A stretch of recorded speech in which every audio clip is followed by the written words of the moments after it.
1 minute.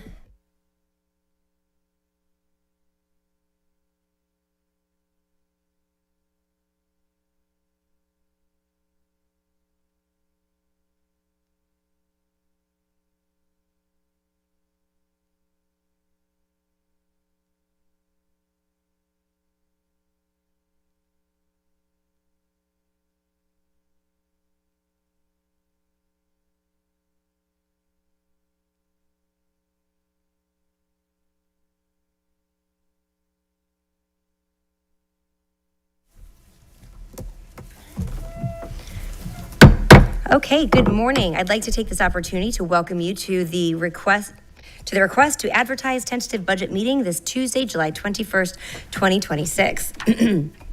Florida Statute 200.065, Parent 2, Parent E states that the School Board of Sarasota County, Florida will soon consider a budget for the 2026-2027. A public hearing to make a decision on the budget and taxes will be held on July 28th, 2026 at 1980 Landings Boulevard, Sarasota, Florida. During such discussion, the governing body shall hear comments regarding the proposed millage rate. The general public shall be allowed to speak and to ask questions prior to adoption of any measures by the governing body. The governing body shall adopt its tentative or final millage date prior to adopting its tentative or final budget. Mr. Connor, if you could please move us to the presentation for the fiscal 2026-2027 tentative budget. Thank you, Madam Chair. I'll be passing over to Ms. Gabrielle Jaremchuk, our CFO, to present the tentative budget. Thank you, Madam Chair, members of the board, Mr. Connor. Before you today is the request to approve the advertisement of the tentative millage rates and the tentative budget for fiscal year 26-27. This is a required step in the trim process and authorizes the district to publish the legally required notices prior to our tentative budget hearing on July 28th and our final budget hearing on September 15th. We'll begin with a brief overview of the budget timeline and the proposed millage rates before requesting the board to approve the advertisement for the tentative millage and budget.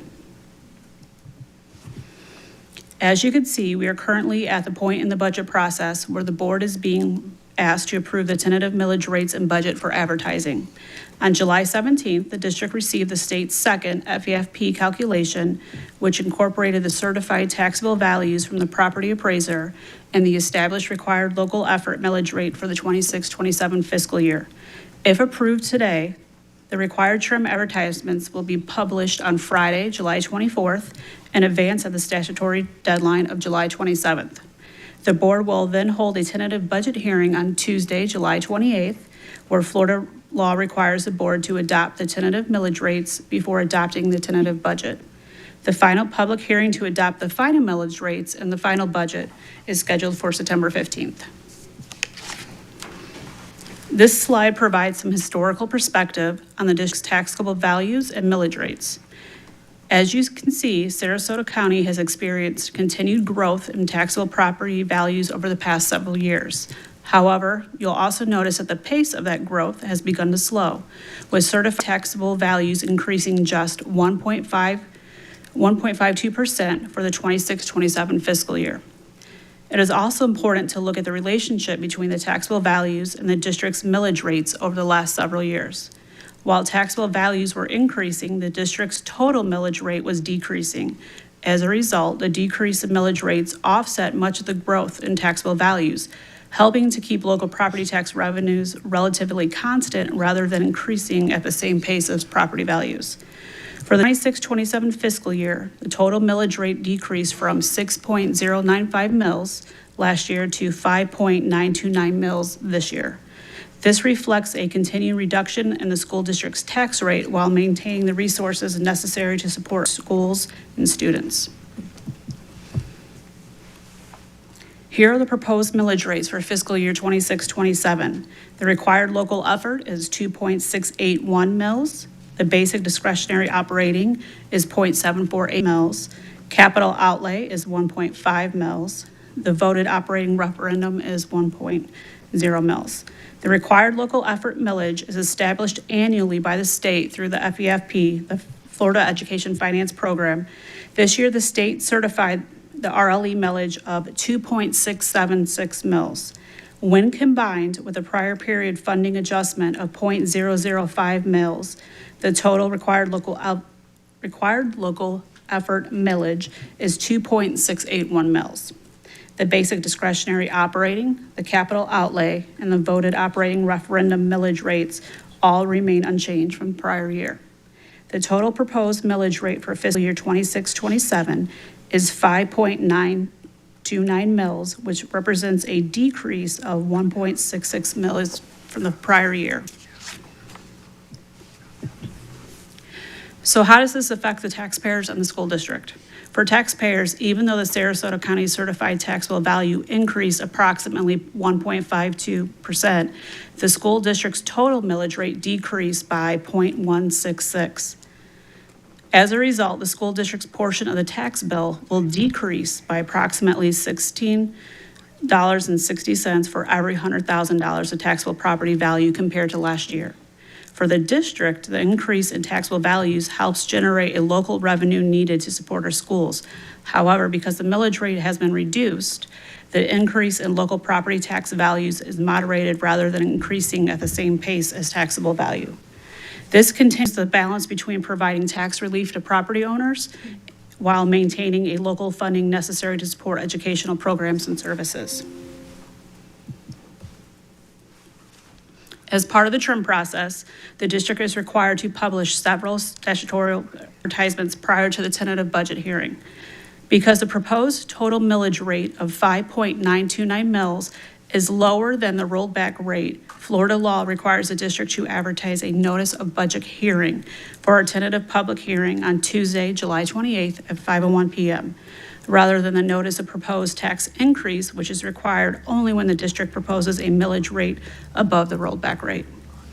In addition, the district will advertise the notice of budget hearing, a budget summary, and the notice of tax for school capital outlay. These required advertisements will be published on both the Sarasota County School District website and the Sarasota County website in accordance to Florida law. The budget summary advertisement reflects a proposed budget of approximately $1.3 billion for all funds and indicates the proposed operating expenditures are approximately 2.2% lower than last year's operating budget for the general fund.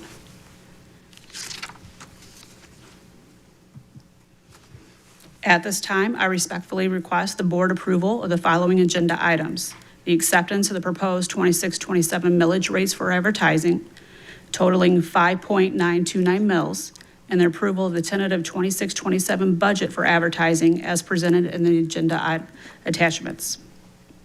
Madam Chair, this concludes my presentation. I would be happy to answer any questions the board may have. Thank you very much. Before we move to public comment, are there any questions from the board?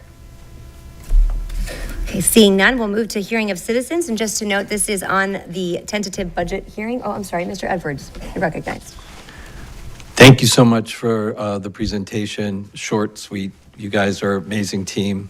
I know you're jumping in and delivering this, but you've got Krista beside you, and I'm excited for this conversation.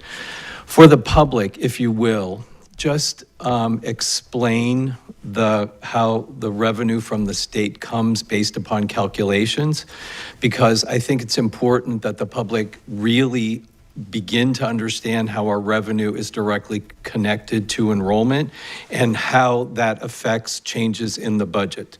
Would you mind explaining those calculations that you have to work from? You don't have to be specific, but talk about the timing of calculations and how that affects the bottom. Sure. So the state releases our FEFP calculations throughout the year, and that tells us what our revenue is going to be. So the conference report and calculation 2 are based on projections that we provide earlier in the year, like around January, February. And then when we roll into the school year in October, we have a FTE count. So then when the state releases Calc 3, which typically is in January, that's when you'll start seeing the revenue based off of the actual FTE count for this year.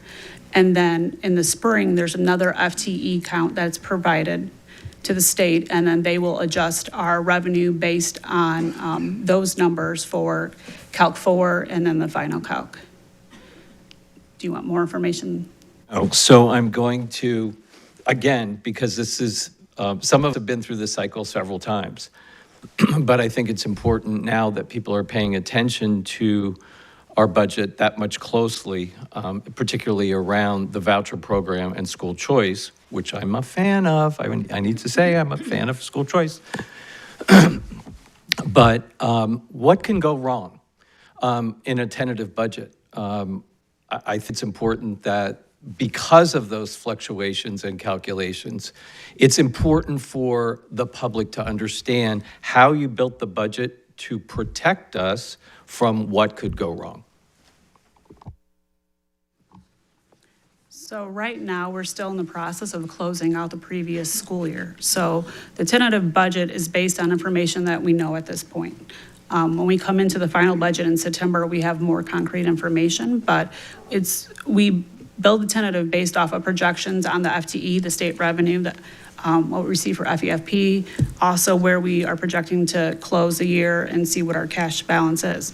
So there are things that may change from now into until September, but it should be minimal. And, Krista's team does a very good job at looking at all the activity and projecting and looking at the FTE, looking at, the expenditures and revenue activity throughout the year.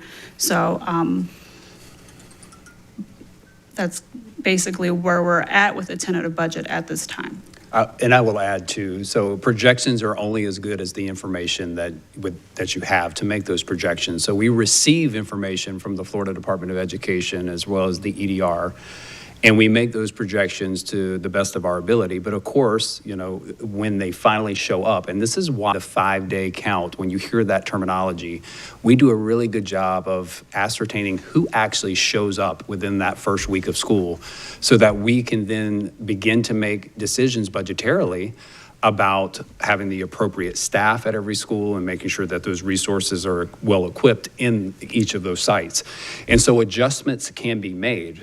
So as best that we do to estimate those projections of student enrollment at every school, we don't know for certain until August. That's why school districts tend to approve their final budget in September.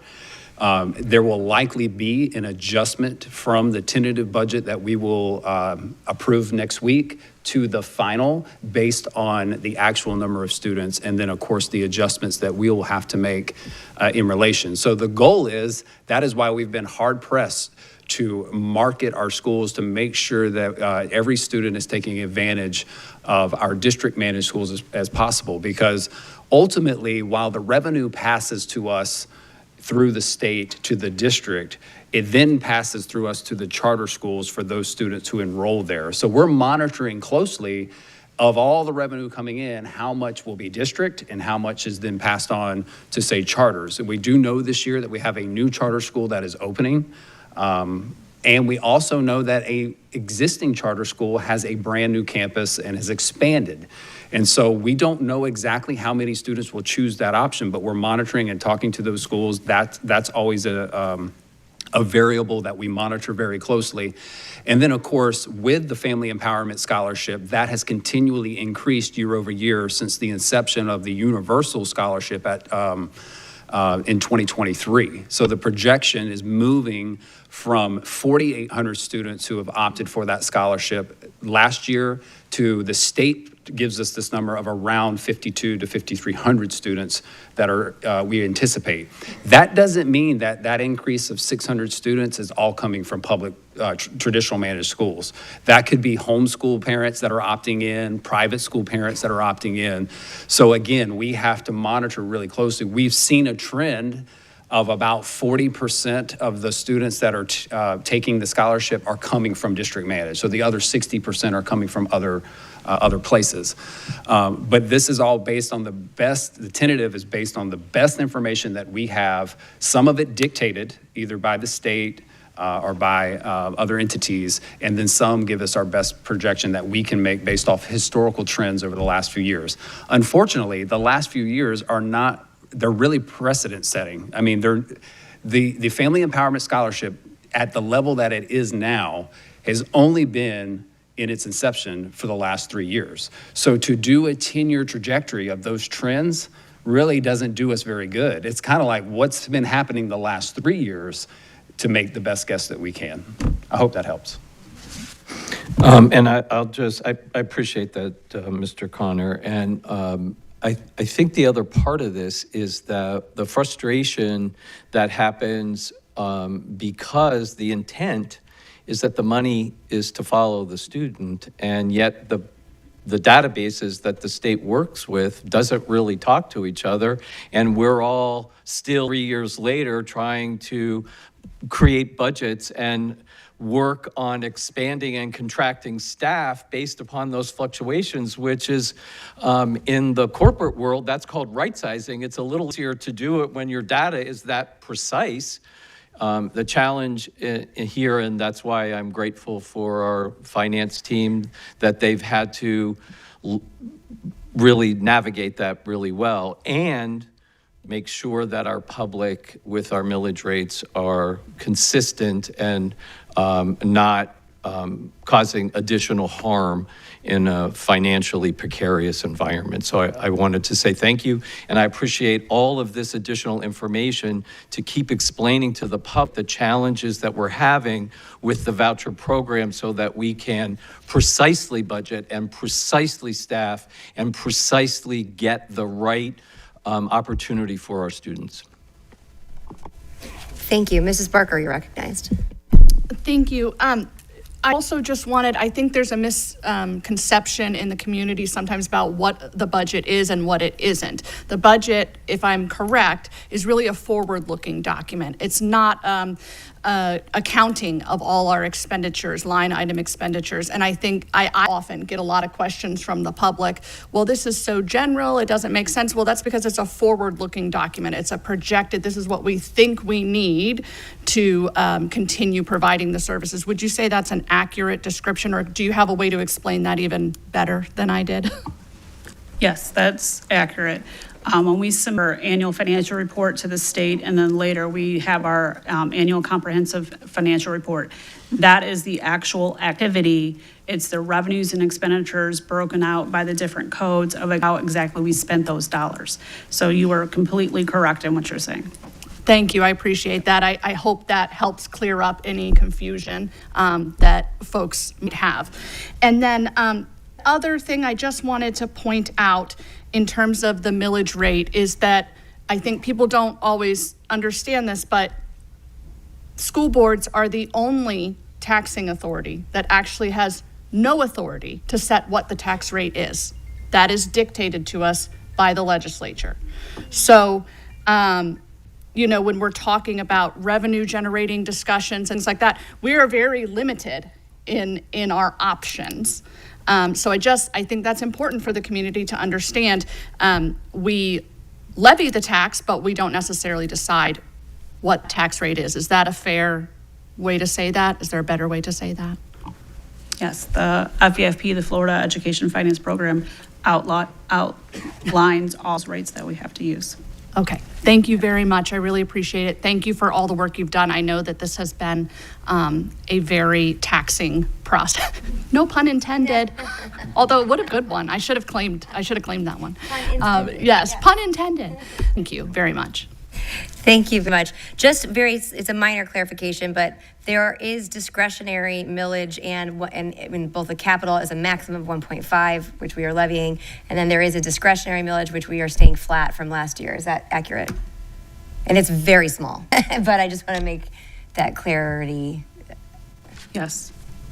Okay.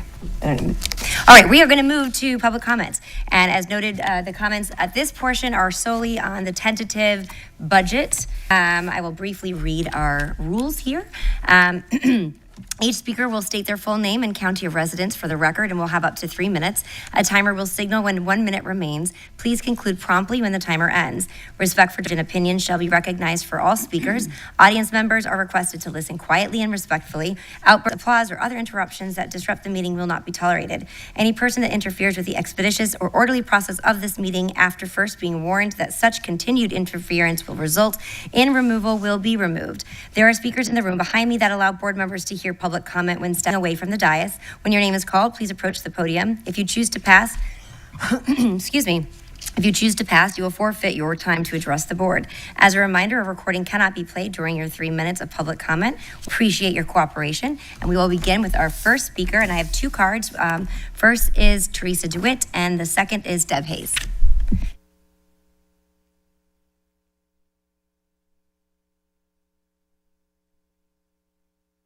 Hi, everyone.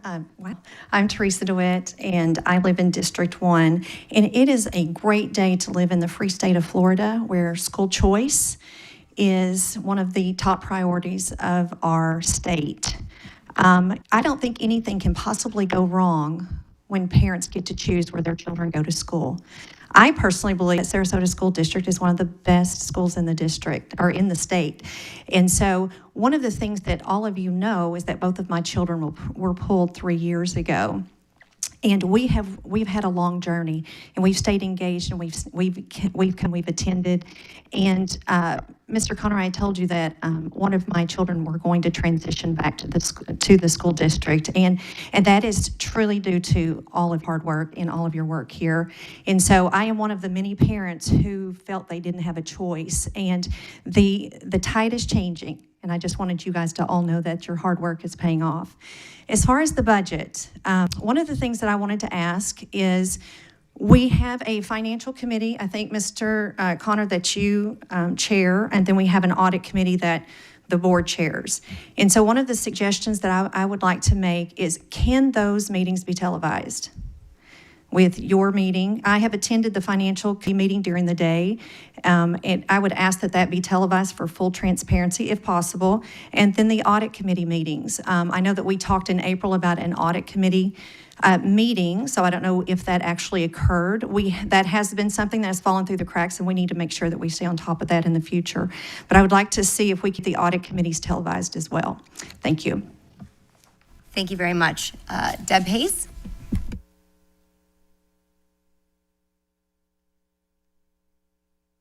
Good morning, I'm Deb Hayes, Sarasota County resident. This is in no way a criticism or fault finding of any of the wonderful staff we have working on the finance team, but the public was not alerted to the materials or even the timing of this meeting until yesterday.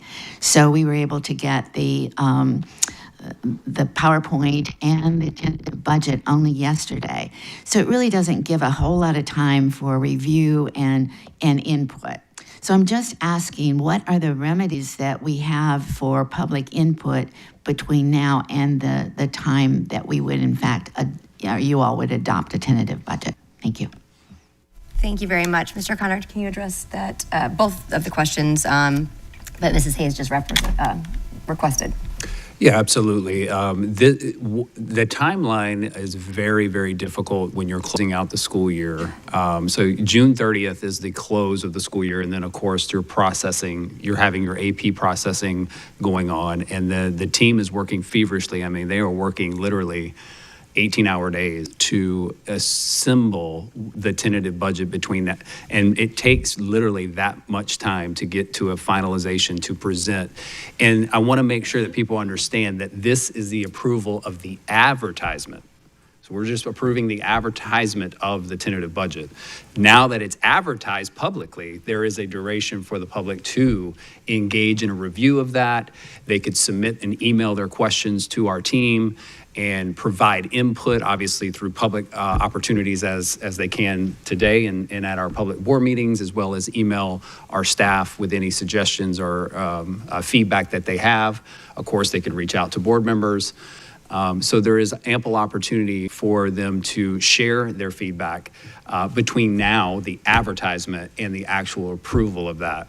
But honestly, it really, because of the short timelines and the statutorial timelines that we have to abide by, and it's such a short turnaround, to prepare a 300-page tentative budget, as you see, it really takes a full court press to get it to that timeline. So it's not an attempt to not be transparent. It's a matter of logistically getting the closing out previous school year, taking all the information such as the release of those millage rates. The actual state does not release those millage rates until, I believe, what was the date on that? On Friday. So the state gave us what that required millage would be on Friday. So then that puts the course of action on our team to, again, make sure everything is reflecting accurately. So it's kind of the nature of the beast, unfortunately, but I do think that it doesn't prevent the public from this point forward till the actual approval to provide the needed input. Thank you for that. And it was unique with the timeline being, it's already a challenge as it is trying to project as you close out the year or what's happening legislatively, but this was extraordinarily shorter than usual, but I do appreciate that comment. In addition, just as was referenced, the audit committee is, I believe there is, which I've been working to get a date where all of the members were available. And Mrs. Tompkins, I believe, can we confirm August 17th? Has been confirmed after months of attempting to, since April. So we do have the audit committee calendared, and certainly we can discuss as far as the best way to provide that information and make it available to the public. If that concludes public comment, pardon, point of order, sir? I filled out an agenda card, and you failed to call my name. Well, I only have 2 cards here. There should be 3 cards up there. I filled them out. I got witnesses, several witnesses right here saw me to be the first one to fill it out. Is it? You have intentionally discarded my card. That is inaccurate, sir. Can you please sit down? We will figure out what the remedy is, but the back and forth that we're doing right now, you're... Agenda 9.4. Sir, You failed to call my name. so, Madam Chair, we do have 2 rounds of public comment. I know, which that's why I was trying... I want to approach the agenda. I've got public comments, but I want to speak on the agenda. Mr., if you please can sit down because this yelling back, we will address it, but this is not how we conduct the proper decorum. Please take a seat. This is your final warning, you will be removed. We'll see you in court. You have discarded. All right, I'm sorry, you're going to have to be removed. And because I think you're not, no, you can, no, please, you will be removed because there are 2 aspects, because you're not giving me the opportunity to address what the facts are, and you're going back and forth, and that's just not how we handle things. All right. Please remove him from the chambers.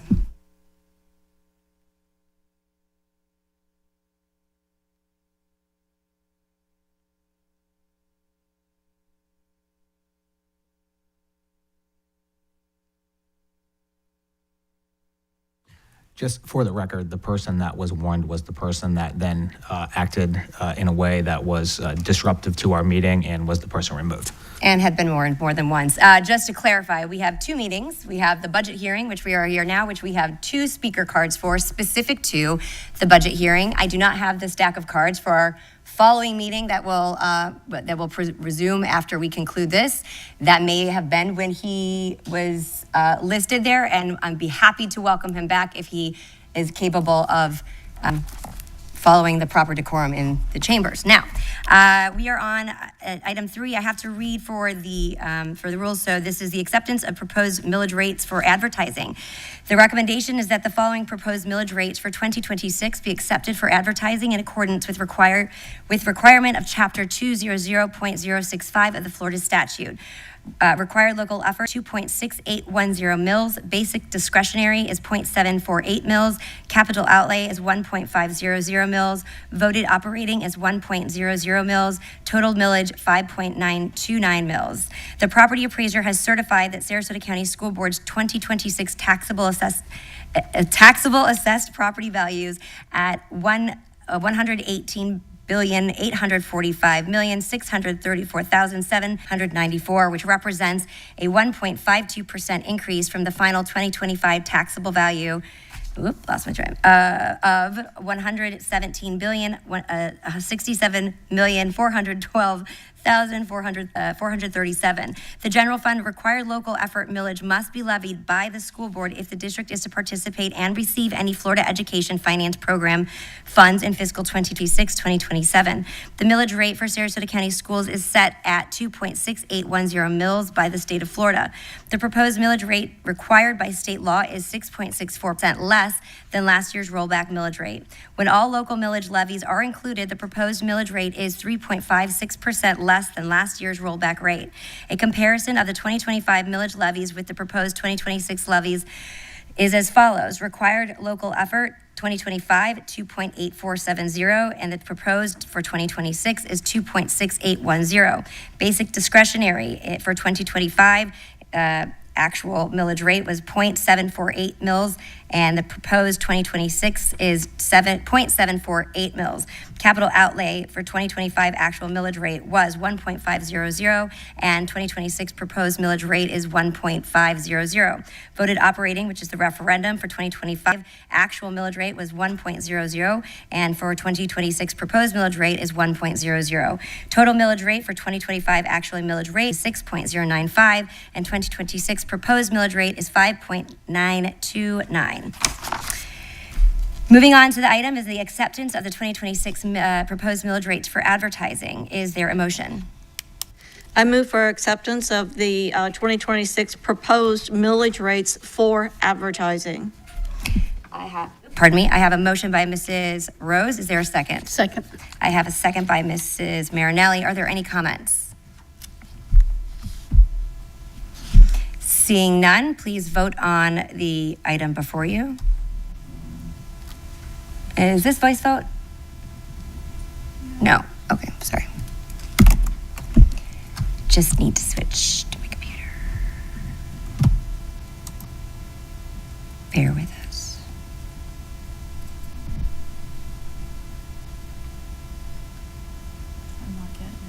It may be a voice vote. All right, just for the moment, if it pops up, we can do it on the computer, but Mr. Edwards?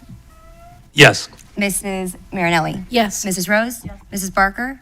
Yes. And the chair votes yes, and the motion passes unanimously. Moving on to item number 4, which is the review and approval of the tentative 2026-2027 budget for advertising. Is there a motion? I move that the tentative budget for 2026-2027 be approved for advertising as displayed in the attachments. I have a motion by Mrs. Rose. I have a second by Mrs. Marinelli. Are there any comments? Seeing none, we'll start with the voice vote, and I'll start with you, Mr. Edwards. Yes. Mrs. Marinelli? Yes. Mrs. Rose? Yes. Mrs. Barker? Yes. And the chair votes yes, and the motion passes unanimously that the tentative budget for 2026-2027 be approved for advertising as displays in the attachments.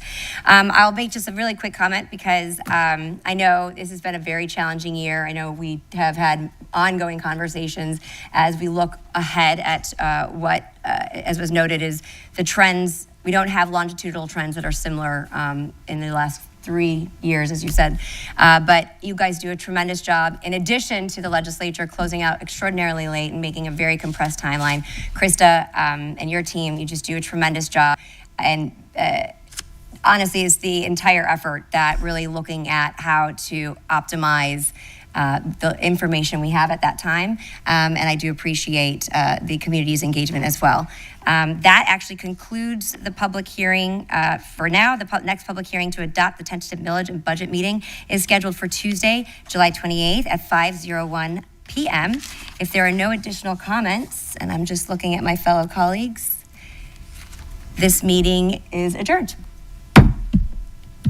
We will resume at 10:30, or we're past that, so we can just move right into the next meeting.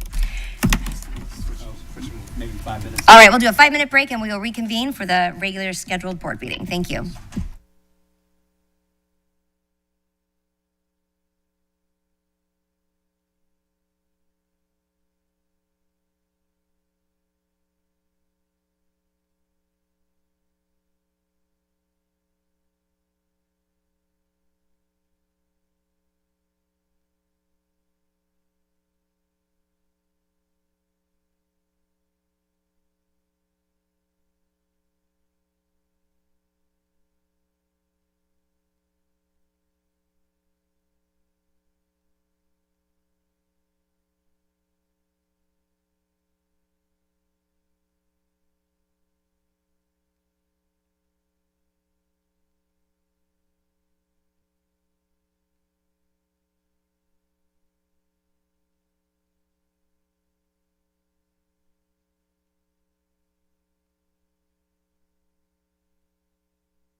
Screens go.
One minute.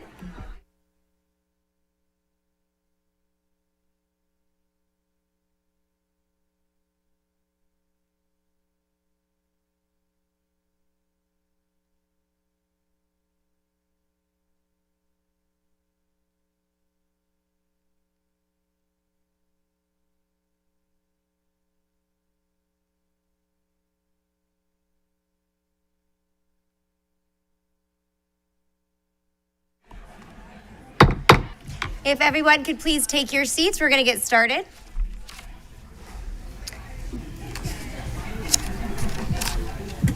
Thank you very much. So I'm going to call this meeting to order. Ladies and gentlemen, if we could have silence in the chambers, please. Thank you so much. Welcome to our, sorry, I got to get all of myself. We're calling this meeting to order at 10:40 a.m. The date is July 21st, 2026. And I would like to welcome all of you to the school board meeting today. As we begin our program, we will open with an invocation. Please welcome Pastor Nick Williams from South Shore Community Church.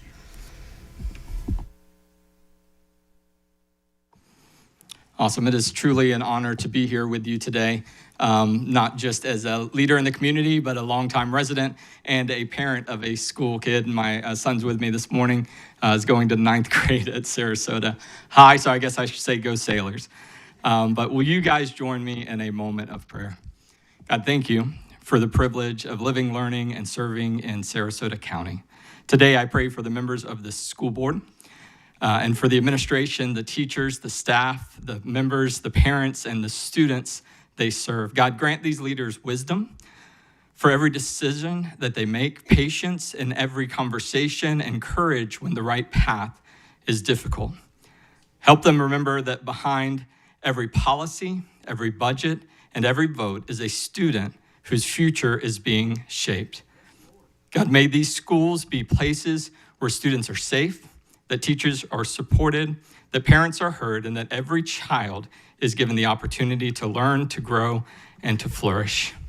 Bring unity where there is challenges and disagreement, clarity where there's uncertainty, and grace in every discussion. Bless the work conducted here today, and may the coming school year be marked with wisdom and excellence and compassion and hope.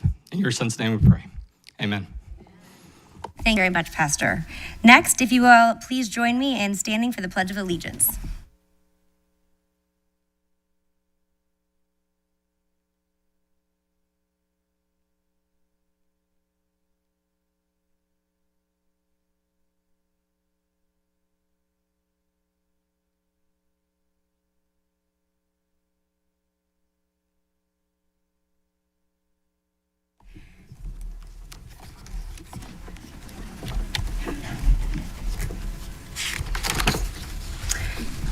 I need a motion and a second to adopt the agenda with the posted additions after the original publication. This is item 3.1.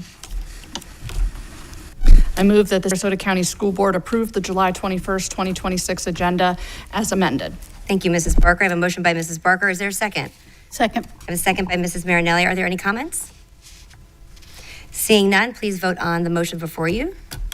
Let's see if our computer wants to work with us today. Oh. There we go.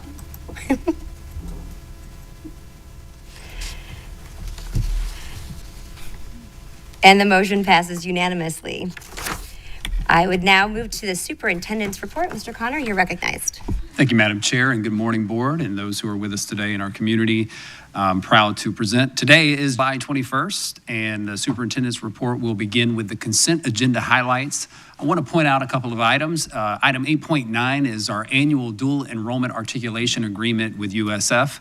And this is just another opportunity to provide those rigorous college level courseworks to students throughout our high schools to ensure that they can have that exposure and to get a jump on making sure that their post-secondary dreams become a reality. Item 8.12 is the draft of our this year's mental health allocation assistance plan. We did cover this in depth at our last workshop, and it is due to be approved by August 1st of each year by statute.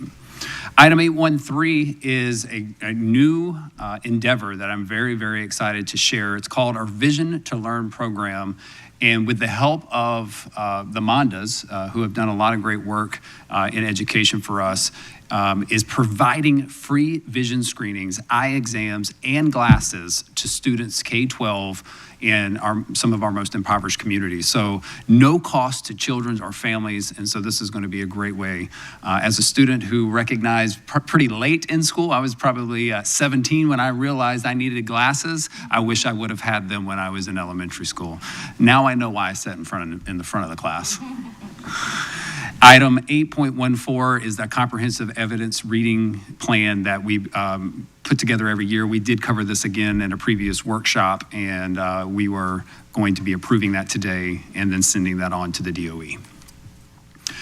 Excited to share once again, our last workshop we ended with some celebrations related to our most recent data achievement in our school district. And I wanted the public just to know, we are now in our district managed schools, the ones that this school board gets to oversee and operate. We are now 100% of those schools are rated A or B. That is tremendous. And proud to say that out of the 40 schools, 35 of them are rated A. So 88% are A-rated schools. And we're going to keep pushing until 100% of those district managed schools are rated A. And so I just want to first off thank our parents, our students who are in the classroom, our teachers, our school-based administrators, the district staff, every one of us, the school board. It takes every one of us that are here today and in this room to make these types of results. And so while the work is never easy, it's muddy, it's unclear, it's complex, it's challenging, at the end of the day, you know you're moving in the right directions when you begin to see results like that. And so I'm so proud to be a part of this county and the work that we do and how focused we are on making sure that we have the premier education Providence here with our school district. So another milestone is now all of our district managed middle schools are rated A.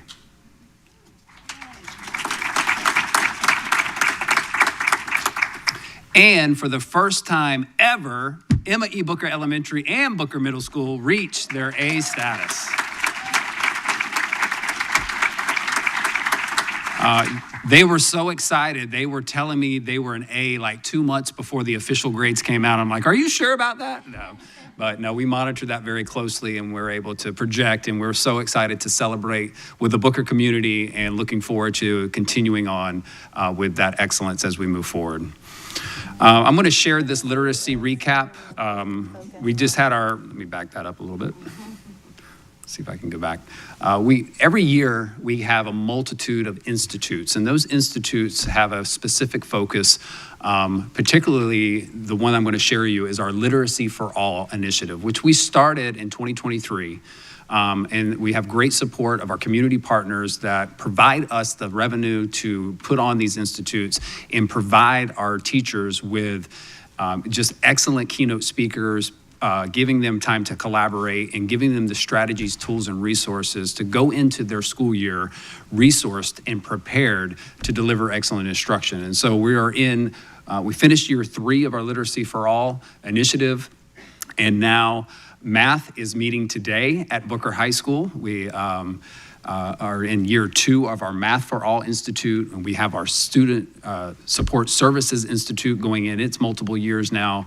And we even now have an institute for our administrative assistants who support the admin. And each of these institutes are just a great way to set this tone, to elevate expectations, and to move the needle forward.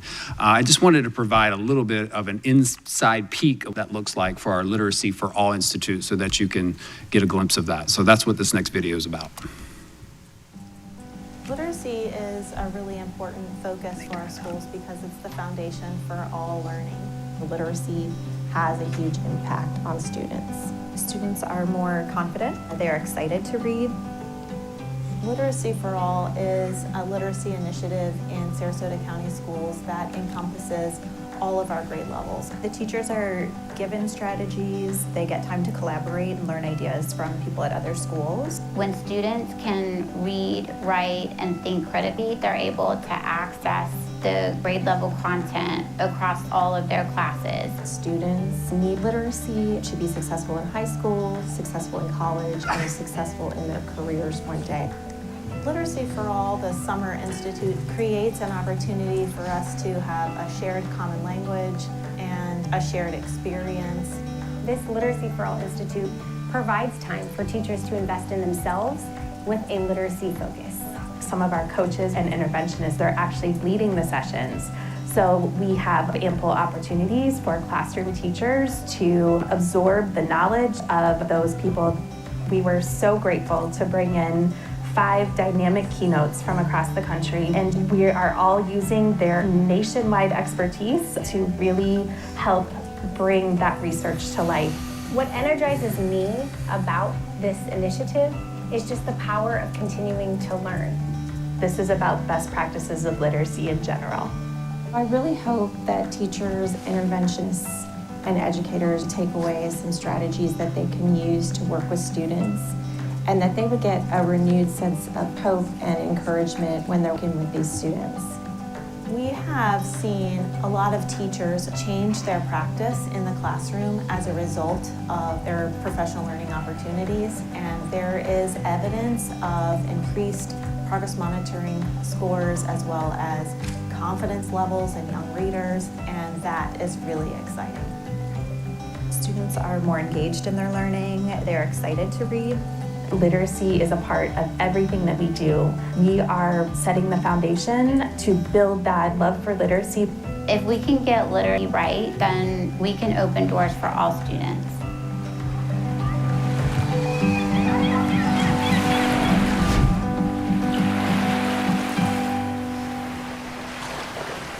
So the video is just a great reminder of the work that happens even when you think we're off the summer and they're all at the beach and vacationing.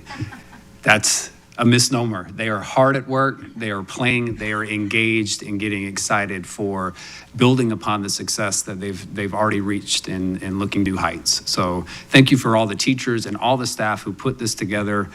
These institutes are definitely complex and they take a lot of planning and coordination, and so to pull it all off is a great feat. So thank you so much. We're already talking about back to school. And if you haven't checked out our back to school guide, it is out and available. You can go to our website, sarasotaschools.net/back to school to find all of your school supply list, our back to school list, registration info, and more. This is a comprehensive guide. I will tell you, we are moving to a new platform for transportation, which we're very excited about. And you want to have your child already pre-populated into the new app. And so I think I have a slide actually on that. We are even conducting parent nights related to the new app. Tonight is our last one from 6 to 7 at Northport High. It is designed to equip our parents with the information they will need for the upcoming school year related to transportation. We'll talk about the recent changes and walk through how to set up the app in the My Ride K-12 app. I also take this opportunity to talk about, I know there's been some inquiries about school choice transportation, specifically with the opening of Welland Park High School. And I want to just remind everyone that we have thousands of students who are on a school choice assignment. And there is a commitment when you sign up for a school choice program that you have to provide transportation. Unfortunately, with the requirements that we have with making sure that we are meeting the transportation demands of the students at their neighborhood school, there isn't the ability for us to transport students into school choice programs for the most part, with the very exception of a very few of our programs. And so there may be some, if you're new to applying to school choice and you've just been accepted and maybe you were under the impression that transportation is provided to that, I just want to be clear that that is not the case. One of the commitments that the families make when choosing a program that may be outside of their attendance area is that they have to provide transportation. Now, we look at every opportunity to maximize that while ensuring that we're meeting the minimum requirements of the 2 miles of transportation in the feeder pattern. But I just want to be clear that that is not something that is automatically provided in our school-based programs. Coming up on Thursday, August 6th, is a day of giving. This is hosted by Carl Reynolds Law. They've been doing a great partnership with us over the years. And what happens from 5 a.m. to 8 p.m. at 2 locations, the Sarasota right here on Tamiami Trail, not too far from this office, as well as down in Venice on Commercial Court. It's a giveaway for school supplies. They're giving away everything from pencils to rulers to crayons to water bottles and pocket folders, erasers, everything that pretty much you would probably need and is probably on your school supply list. Take advantage of that, and they've been doing an excellent job supporting this effort, and we thank Carl Reynolds Law for that. And it's hard to believe just less than 20 days from now, the first day of school is upon us. August 10th, don't forget, we look forward to seeing you then. Thank you, Madam Chair.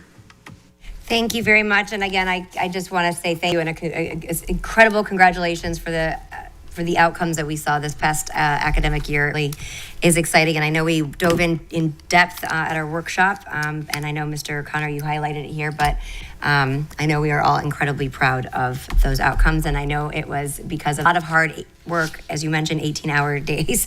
I know that's everyone's all in for that. We are going to move to the hearing of citizens. This is the first portion for agenda item specific. This time is for, as mentioned, public comment on agenda items. Each speaker will state their full name and county of residence for the record and will have up to 3 minutes. A timer will signal when 1 minute remains. Please conclude promptly when the timer ends. Respect for divergent opinions shall be recognized for all speakers. Audience members are requested to listen quietly and respectfully. Outbursts, applause, or other interruptions that disrupt the meeting will not be tolerated. Any person that interferes with the expeditious or orderly process of this meeting after first first being warned that such continued interference will result in will be removed. There are speakers in the room behind me that allow board members to hear public comments when stepping away from the dais. When your name is called, please approach the podium. If you choose to pass, you will forfeit your name to address the board. As a reminder, a recording cannot be played during your 3 minutes of public comment. We sincerely appreciate your cooperation, and we'll begin with our first speaker is Ron Springman, and after that is Lydia Miller. Excuse me.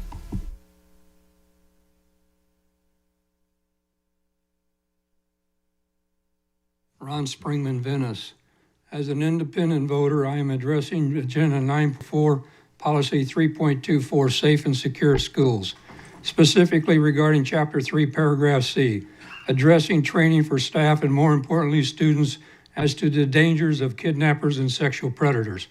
Because my 12 and 13-year-old Pineview students have told me they have only been taught about drugs but not sexual predators who may linger near schools, I strongly urge the board superintendent to implement age-appropriate educational programs for all students to teach them about those dangers also. Furthermore, we need board members who are virtuously moral examples for our children in the community. I call on the superintendent to propose an amendment to 9.4 stating any board member of moral turpitude will be petitioned to the governor for immediate removal. I would think the board would adopt and approve such a resolution to ensure child safety and community trust. We do not need board members who engage in predatory sexual behavior, while on the other hand condemn those who fall within the LGBTQ community. Board candidates Teresa DeWitt at last month's meeting condemned the term sexual threesomes as somehow profane. However, many sexual predators participate in this exact lifestyle. Another good reason to implement an amendment to Policy 3.24, DeWitt stated that 9-year-old children should not be exposed to such topics. But today's children are already becoming sexually aware at that age and needing additional guidance. When my own children, aged 9 and 11, heard the term men at the December 12, 2023 meeting, they asked me to define it. I explained to them the dangers of those who participate in such behaviors, and I assured them the importance of a healthy monogamous relationship, leading them to ask me if their mother and I were doing threesomes, and I laughed. Absolutely not. We love our family way too much. To ensure Sarasota County's children are safe in our schools, we need elected members who do not continue to support a corrupt president who is convicted of 34 counts of felony fraud, 28 women who have accused him of sexual assault and rape, and is being sued by an Epstein victim who claimed to be raped by both Trump and Epstein at 13 years old, and has yet to unredact the Epstein files where his name appeared many times. Both candidates, DeWitt and Posey, are endorsed by the disgraced Eaglers. They support the corrupt Trump MAGA agenda, and their campaign is funded and endorsed by MAGA corporate elitists. Candidates like them have no business making decisions for safety and education of our children. By the way, I apologized earlier for my outburst. Thank you. Lydia Miller and Nicole Walkowitz. And I apologize if I cannot read your handwriting and mispronounce your name.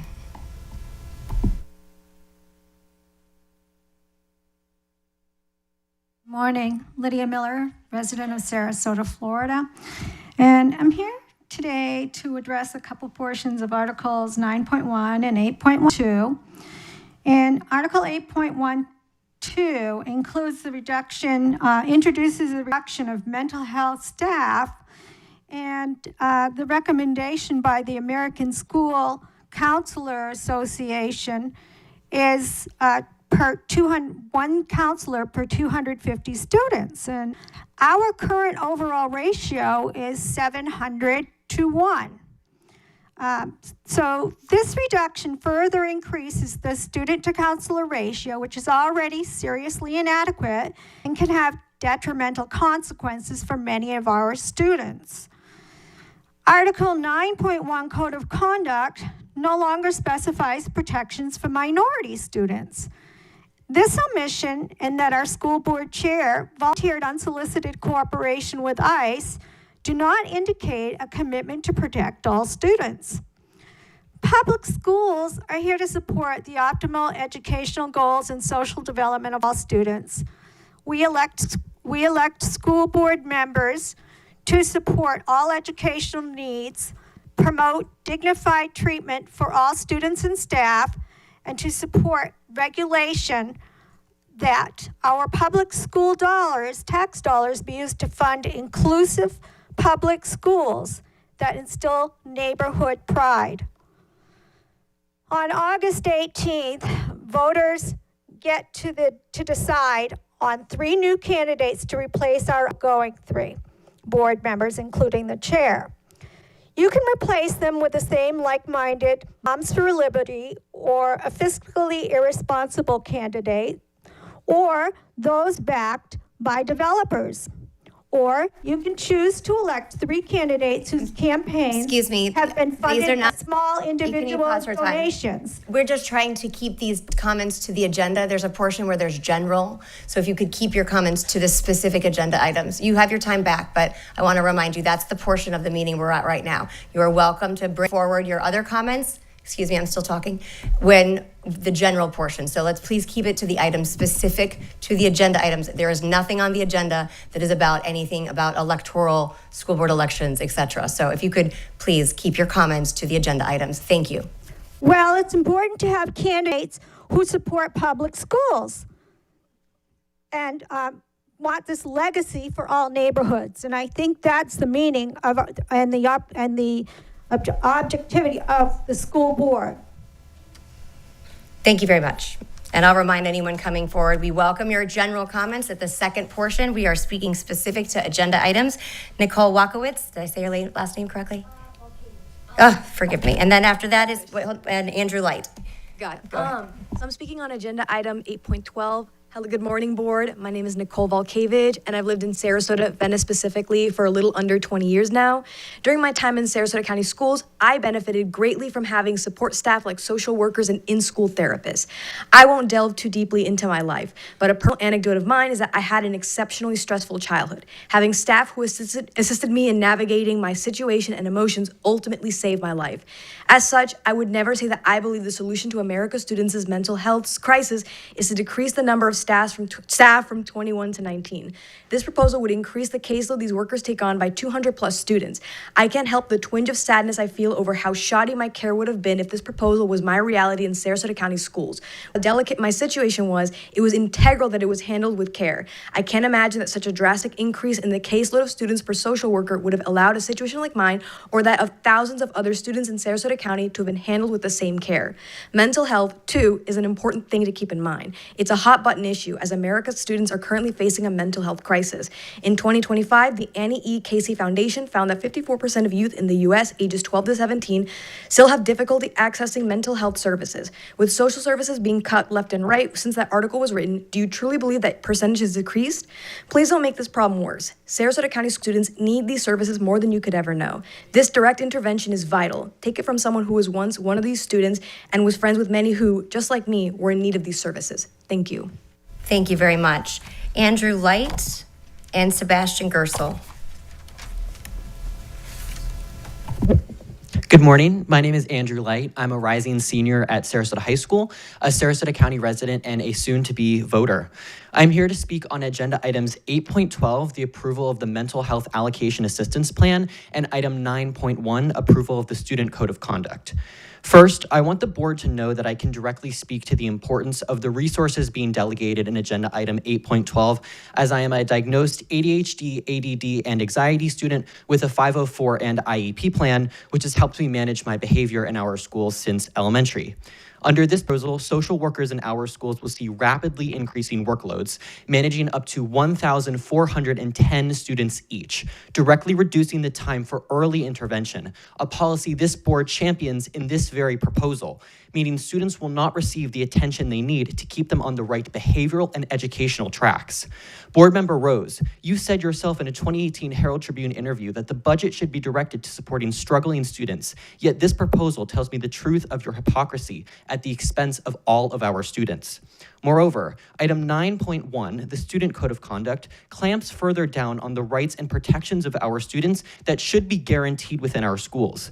Back in September of 2025, this board stripped us of enumerated protections, leaving minority students of all backgrounds more vulnerable to discrimination, harassment, and assault.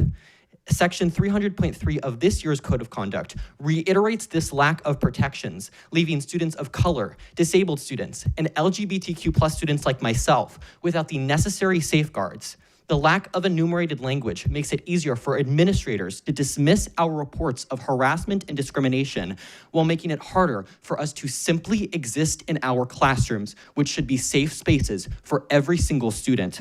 Finally, Section 300.5 arbitrarily forces the bathrooms in our schools to be in line with quote-unquote biological reproductive sex, overwhelmingly targeting transgender students, making it impossible for them to relieve themselves in the bathroom in which they feel safest, increasing the likelihood of harassment and violence against my transgender peers.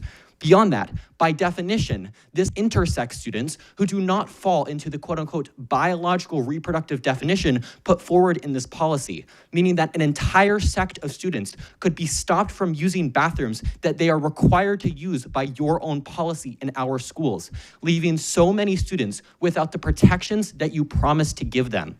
You promised to legislate on our behalf for every student every day. Make sure that the code of conduct that I am expected to follow in my public school, that my teachers are expected to follow, reflects that legislative promise. Thank you. Thank you. Sebastian Gersel and Laura Nelson.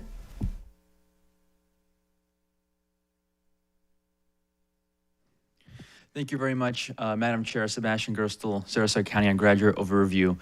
High school. We had such a nice prayer and a superintendent's report, and I just knew it was too good to last that long.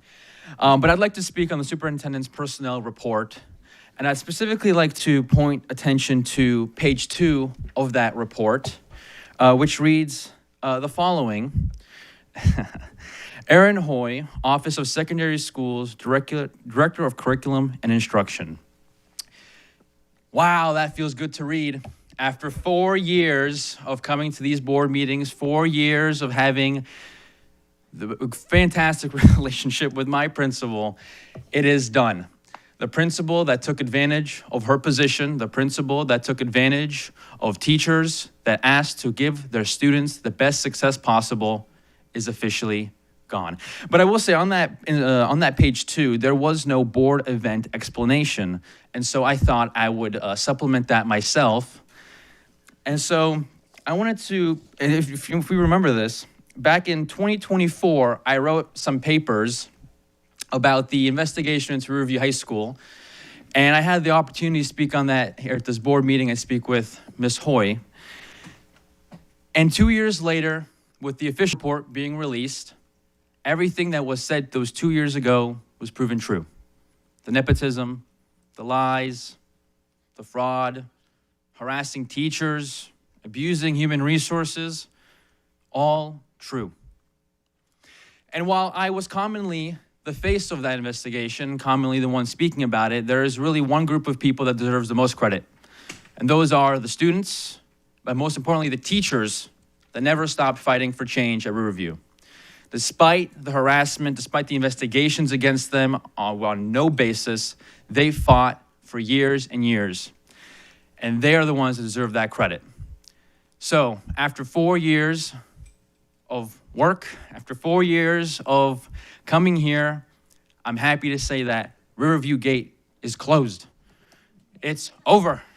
And I'm happy to say that Riverview now have the opportunity to succeed and be the best school, much better than SHS, that it deserves to be. There's no second. Riverview will now have the opportunity to have a strong leader with a backbone that will deliver results for every student every day. That is why we come here. We may say things that we may not agree with, but at the end of the day, I'm positive that that's why every board member is here to deliver that outcome. And I'm thankful that this has finally come true. Not for me, I'm gone, but for those teachers that want to teach. That's their life, that's their passion. Thank you, Madam Chair. Thank you. Laura Nelson and Corrine Prochnow.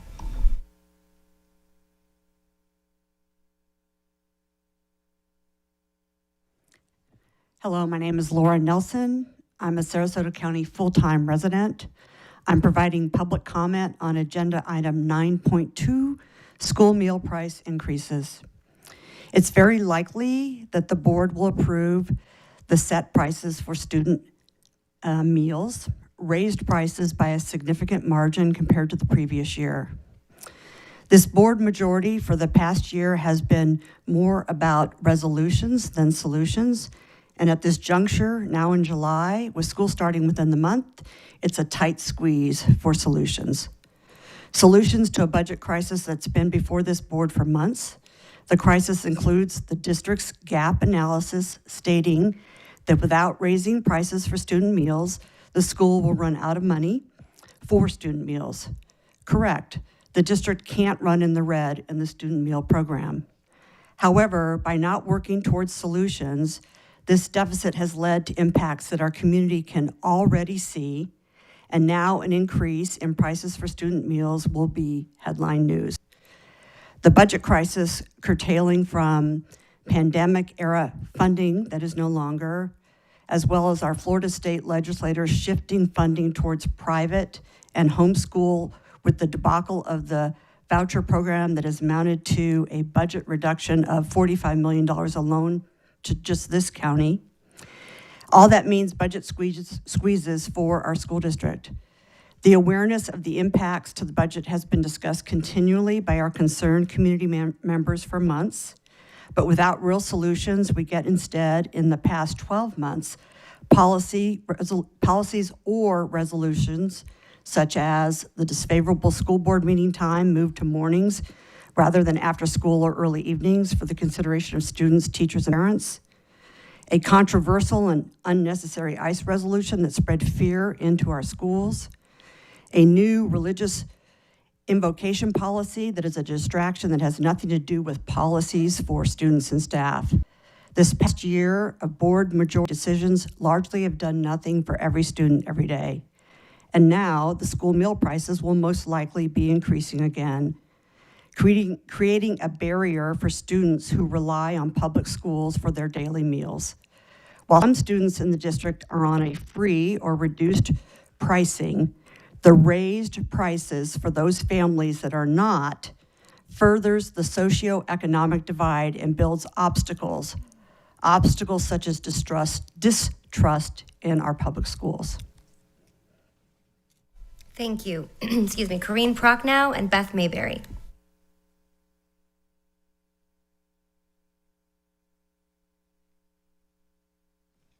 Good morning. My name is Corrine Prochnow, Sarasota County resident and former Sarasota ESE teacher. There is one thing that Sarasota County residents can agree on, and that's what they want and expect from their school board, which is students before politics, fiscal responsibility, and putting our public school students and teachers first. Unfortunately, we did not get that this past year. Agenda items 9.1 and 8.12 are prime examples. 9.1, specifically sections 300.3 and 0.5, is an example of putting politics before students and staff. A discrimination policy without enumerating said protections is discrimination. This policy, as written, is concerning as it is putting our Black, Brown, disabled, LGBTQ+, and other minorities at risk. And if you are not part of one or more of these groups, it is difficult to truly understand the level of risk these students, teachers, and families are facing. If you are not taking the time to gain an understanding or learn about the risks and discrimination they face, how can you protect them? If you do not allow teachers and other students the opportunities to learn about folks who look, think, learn, talk, or live differently themselves, and yes, I'm referring to censorship, how can you say that you are offering protections for all? The mental health allocation, my concern is that it's not putting students and staff first. I'm a little disjointed, I had to reword things. In today's world, mental health services are not an area that should be decreased, but rather increased. Students, teachers, and families are already under so much pressure and needs are great. This plan, by decreasing services, puts an extra graded pressure on people. The school board's job is to serve students, and support teachers and family. And this plan is not that. We need, our school board needs to be better aligned with the wants and values of our community. Board members that promote our public schools and all the choices offered, that are transparent and fiscally responsible with your tax dollars. Thank you. Thank you. Beth Mayberry, Jimmy Glover.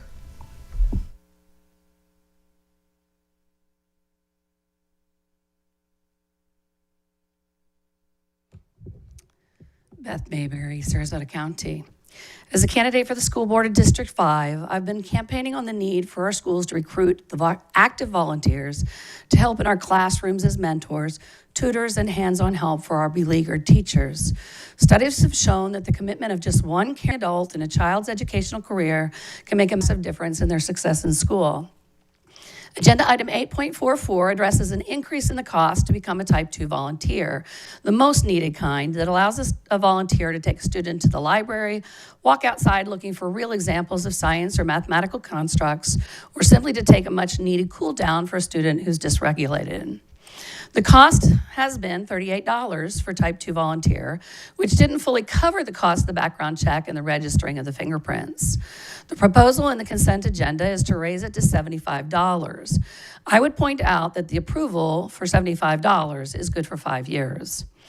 As a teacher who regularly went on fully funded school board field trips, having a Type 2 volunteer was essential. There had to be one for every 10 children on the trip because students might need to be sent to the restroom or in the event someone got hurt and needed to leave the group for medical attention. Finding these adults wasn't always easy. And in our school, we had several field trips that students were avidly looking forward to that were canceled by the principal on the day of the trip due to lack of volunteers.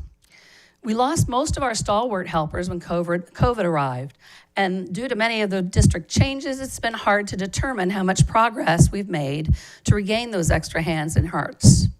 Raising the cost to become a volunteer to pay off for the costs of approval makes sense for those volunteers who are well off enough to regard the $75 as just one night that they won't eat out that week.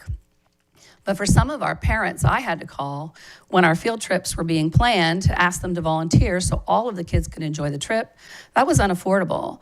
And for some of our seniors who may be the backbone of our volunteer force, it may also keep them from coming to help our students in our schools. I ask that there be some accommodation made for low-income adults who want to become volunteers, to reduce or waive that $75 fee, and that we look for ways to increase our volunteer participation rather than dissuade them. Waiving the fee could be tied to volunteer hours, or we could try to find funding from our philanthropic organizations to help fund this. We desperately need more caring adults in our schools. Please consider ways to mitigate those fees so anyone in our community can help. Everyone can make a difference, so let's find a way to make sure that anyone can. Thank you. Thank you. Next, Jimmy Glover, and then Kennedy Cole.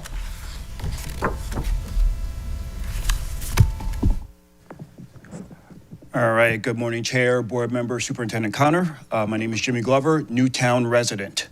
I'm here to speak on agenda item 9.2, school breakfast and lunch meal prices.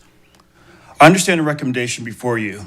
The cost of providing school meals has increased and the district has a responsibility to keep this program financially sound. But I hope today's discussion is about more than the price of breakfast and lunch. Every budget decision should be viewed not only on its own, but also in the context of every other decision we make. Families don't budget by agenda item, they budget by paycheck. Over the course of a school year, families are asked to absorb the cost of school meals, uniforms, classroom supplies, student activities, volunteer background checks, and other expenses. Each increase may be justified on its own, but taken together, they create a growing financial burden, especially for families raising multiple children. As a father of 4 who came through Sarasota County Public Schools, I know how quickly those costs add up. That's why I believe every recommendation that increases costs should be accompanied by one simple question. Have we exhausted every reasonable option before asking families to pay more? Have we maximized every available state and federal reimbursement? Have we found every operational efficiency? Have we explored community partnerships and other creative solutions that reduce the burden on families while maintaining the quality of services that we provide? Every budget reflects our priorities. Fiscal responsibility is about balancing the books, but it's also about understanding how our decisions affect the people that we serve. Affordability is part of the educational access. When the cost of participating in public education continues to rise, some families are forced to make difficult choices. Our responsibility is to remove barriers to student success whenever we can. I appreciate the work that went into this recommendation. My hope is that every time this board considers increasing costs, we remember that families don't experience these decisions one item at a time. They experience them together. If we keep students and families at the center of every budget decision, we'll make the right choice. Thank you. Thank you. Next is Kennedy Cole and then Avery Cole.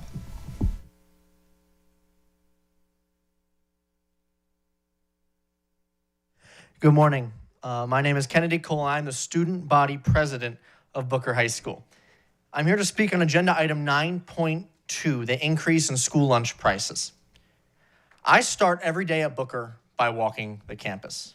I walk from building 8 to buildings 1 and 2, past the library, the front offices, before stopping at our morning campus hotspot, building 3, the cafeteria. On any given day, hundreds of Booker students get breakfast, and a little under 1,000 get lunch, all from our cafeteria. Most of these students qualify for free or reduced lunch, but it's not those kids who'll be affected by these price increases. It's the other students who fall through the cracks. Now, these students aren't the poorest amongst us, nor are they the ones who drive to school in Audis or BMWs. No, these students are from the middle-class families that are the lifeblood of Sarasota County. While on paper, these households make enough, in the economic realities we face in 2026, they're having trouble making ends meet. To these families, these aren't just small increases. It's over $1,500 more per student per year. To families, that's devastating. It begs the question, what has this school board done to avoid raising school lunch prices? Have we reached out to philanthropic partners to offset the cost?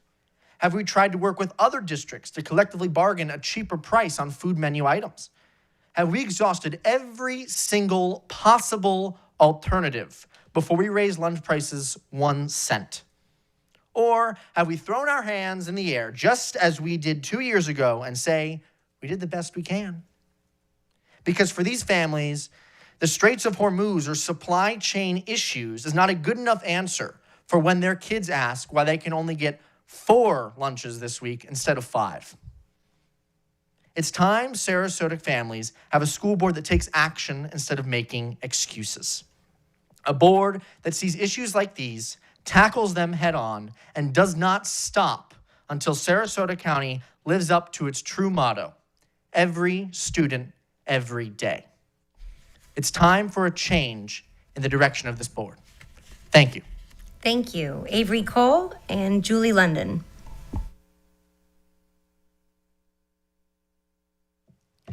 Good morning. My name is Avery Cole. I'm a rising senior at Booker High School. Sorry, it's weird for me to say those words. I'm here to speak on agenda item 9.2, approval of the school breakfast and lunch meal prices for 26-27 school year. As everything is nowadays, all the prices are rising due to inflation. And now that I've started driving, I can finally understand why everyone is complaining about gas prices. But I'm not here to talk about gas prices. I'm here today as yet again, meal prices need to be raised in order to adjust with inflation and price changes. According to the numbers put out by the district, all breakfast prices are being raised by 25 cents, and lunch prices are being raised across all levels to another 40 cents. While it seems like just a couple of cents, when factoring in the numbers of meals per day, and for some families the numbers of mouths to feed, those cents can add up really quickly. As for some families, these changes can require them to stretch already thin budgets, and try to acquire money that they've never needed to acquire before. And while I understand that due to inflation, price changes, and everything that's going on, I wonder if we have checked every single possible alternative to raising prices. The district gap analysis states that without a price increase, the cost of producing these meals will be greater than the amount of sales from the school, depleting the fund balance by the end of the school year. In other terms, some schools will run out of money to fund student meals. This is just one of the many impacts due to budget cuts that we have warned you about for years. Now, on top of funding cuts for teacher pay and teachers losing their jobs, we've increased breakfast and lunch prices. We warned you, and now we're seeing the impacts, and so are the voters. I ask you to look at every single option again and again and again to ensure that we have tried every resource, every opportunity, every philanthropic group to make sure that we are covering all our bases before we send out increased prices to families that could strain their budgets. Thank you. Thank you. Julie London and Teresa DeWitt.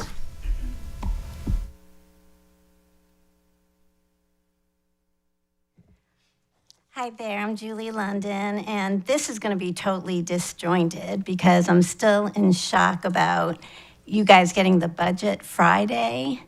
This is chaos created by design by the legislature, and I can't get over what the staff has done. I'm also distracted by Mr. Connor's beard, his Ted Turner, lost at sea look, and that's a compliment. So I am asking you, this is more of a question because I haven't had a whole lot of time to research. I am running for county commissioner, so I'm not into the bus schedule so much as the potholes that these buses are driving over. But 8.6 Edmonton, I respect the work that the staff does in the curriculum, but I looked up at midnight last night, Edmonton, and it got 1.3 stars on Trustpilot, and that was with 257 reviews. So I thought I'd read some of the reviews because I feel, you know, these websites are sales jobs, but it's the people's voices that matter. So one review says it's hard to navigate the system, unhelpful customer service, out-of-date curriculum. Many of the simulations articles in my courses are inaccessible due to the fact that the curriculum has not been updated since 2019-2020. The customer service people are quite unhelpful if you call out an issue, stating that you need to go to your teacher, and then the teachers don't know how to fix the issue. A sixth grader wrote, I'm currently in sixth grade, and I am extremely relieved that my new school doesn't use this obscure form of torture. Mrs. London, I apologize. This is 8.6. Edmonton. Edmonton. Thank you. Somebody else wrote, when I really need to get an assignment done, the website, luckily for me, doesn't load. Somebody else wrote, horrible learning experience, actual danger to mental health. This app is feeding material to kids like Dookie out of a cow's booty to grass. And I feel kind of bad for the kids and the teachers because every single review looked like that. So I just wanted to point that out. And again, with due respect to the staff, because I knew that they do all the research, but 1.3 as a review is not good. Thank you. Thank you. Before I call the next speaker, that was 8.6. I just need clarity.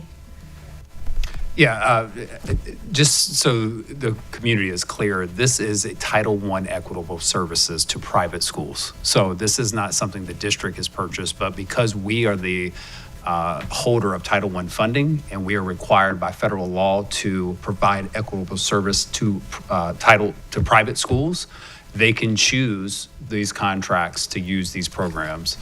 We have used this program in our district schools in prior years. We are no longer doing that moving forward. But so just so you know that this is what the private schools have chosen as their product, not our district managed schools.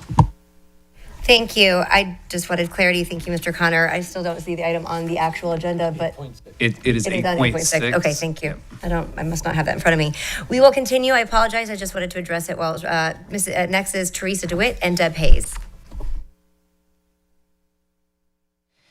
So I'm Teresa DeWitt, and I live in Sarasota County. And so I would like to address 8.12, the draft for mental health allocation assistance plan. So I have a few questions in terms of funding and billing to our parents for mental health services. In the past, community members discovered there was a waiting list for mental health services. We also discovered parents were being placed on Medicaid. From reading the plan, there are multiple sources which I agree with. However, in the plan, it states our staff or third party will encourage Medicaid and private insurance. As a licensed counselor has completed billing, when you access parents' private insurance for therapy, it has a separate deductible. That can be upwards to $3,000 to $4,000. What happens if the parents cannot afford that cost, but our school district has identified a child for service? Mr. Connor, do you have the number of children who were placed on Medicaid due to our screening for services last year? In the mental health world, when a licensed therapist identifies a child for services through screening, there's a professional responsibility to provide those services. I want to make sure our licensed professionals and families have the services they need, and I want us to avoid a waiting list. Could our district look at a possible trust or fundraising for mental health services so our hardworking parents do not get stuck with high deductibles or be forced on Medicaid if they do not want that? Lastly, when will the charters who opted out of this plan, when will they be submitting their mental health plan to the district, and will that be available for the community to look at those as well? Thank you. Thank you very much. Next is Deb Hayes and then Carol Lerner. Good morning. My name is Deb Hayes, a Sarasota County resident. I'm speaking today on agenda item 9.6, policy 5.70. While I understand that the change in this policy is related to recent legislation, I'm compelled to offer my significant concerns. When I was in junior high school, I became aware of the term permanent record. Somehow that term was designed to strike fear in any note-passing young teen in order to deter such raucous behavior. I later learned that the term was used regularly as a deterrent to onerous acts. However, I also learned that there was a certain information about students that was considered private and almost sacred. Mental health information was certainly in that category. The district is putting forth a plan for the delivery of mental health services to students at the very same time the state is requiring school districts to report the delivery of psychological exams, therapeutic treatment plans, and treatment progress notes to any state college and university that the student might attend. While I cannot imagine that this will withstand legal challenge, it does certainly dampen any relevance and success that the district might have in serving students.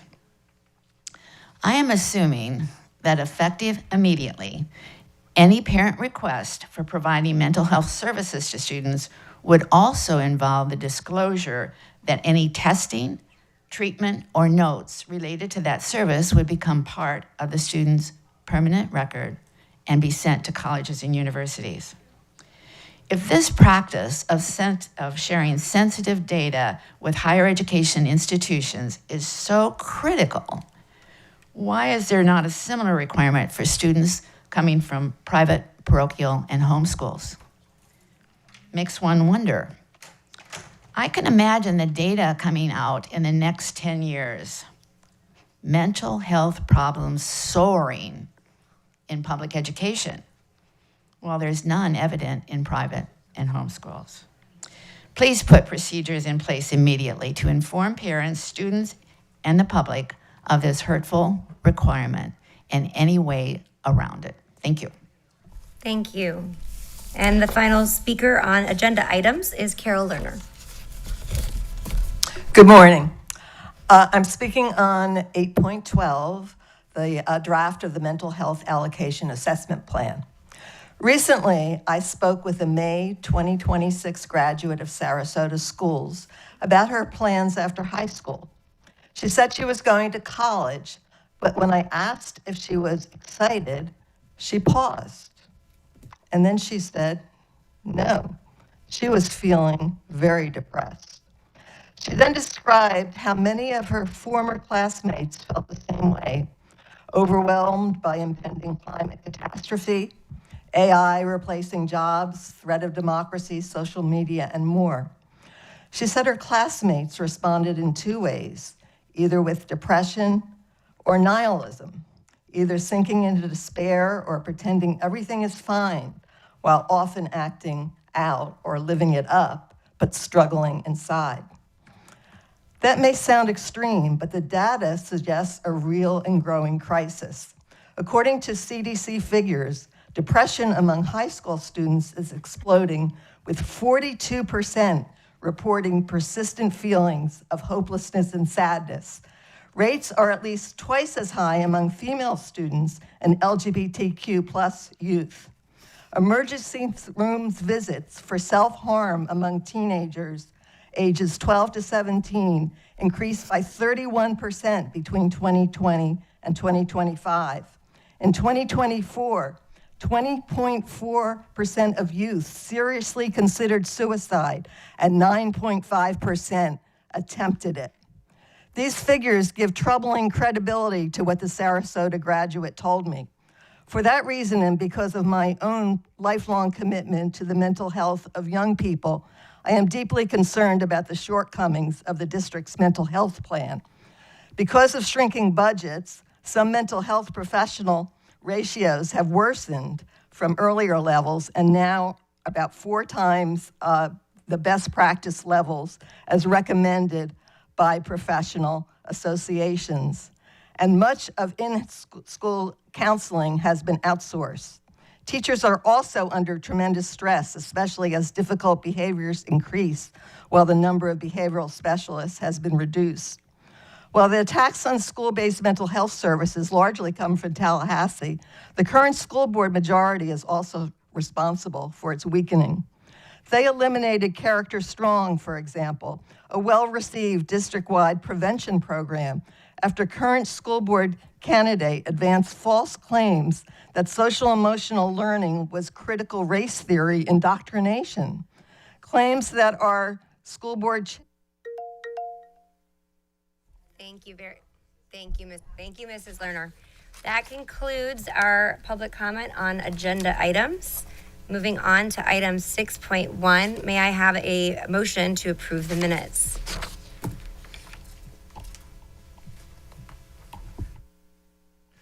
I move to accept the minutes as presented. I have a motion by Mr. Edwards. Is there a second? Second. Oh, I have a tied second between Mrs. Barker and Mrs. Rose. Are there any comments on the item? Seeing none, please vote on item 6.1.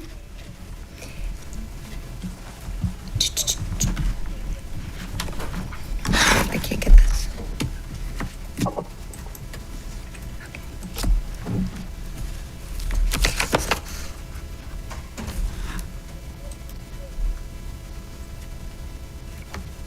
Everyone got it?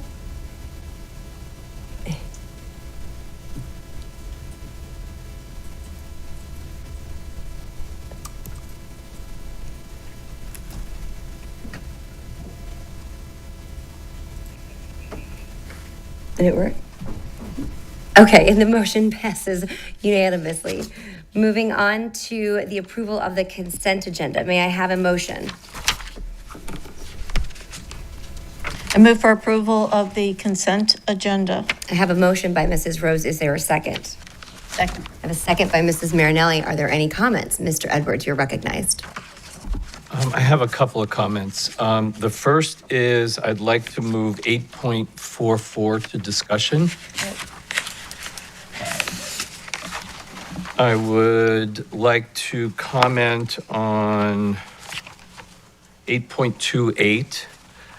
I'm going to approve it as a consent agenda item, but what I found is that the negotiation for the purchase of land for a future site of a school, which is a tremendous amount of dollars and cents, I view as governance and fiduciary responsibility of the board.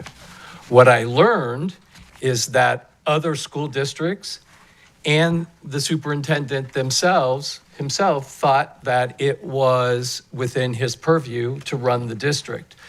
So I've learned that two things can be true at the same time. And although Mr. Connor and the legal team have done an outstanding job of negotiating the purchase price, it also puts us in a place of following our own policy, which our own policy says that at the time that we're negotiating the purchase price, that we will get two price evaluations and accept the lower of the two. So I think it requires, quite frankly, a board policy review on this specific thing, because in most cases, we're looking at things that are 10 years down the road or 12 years down the road, but we're locking that school board into this agreement.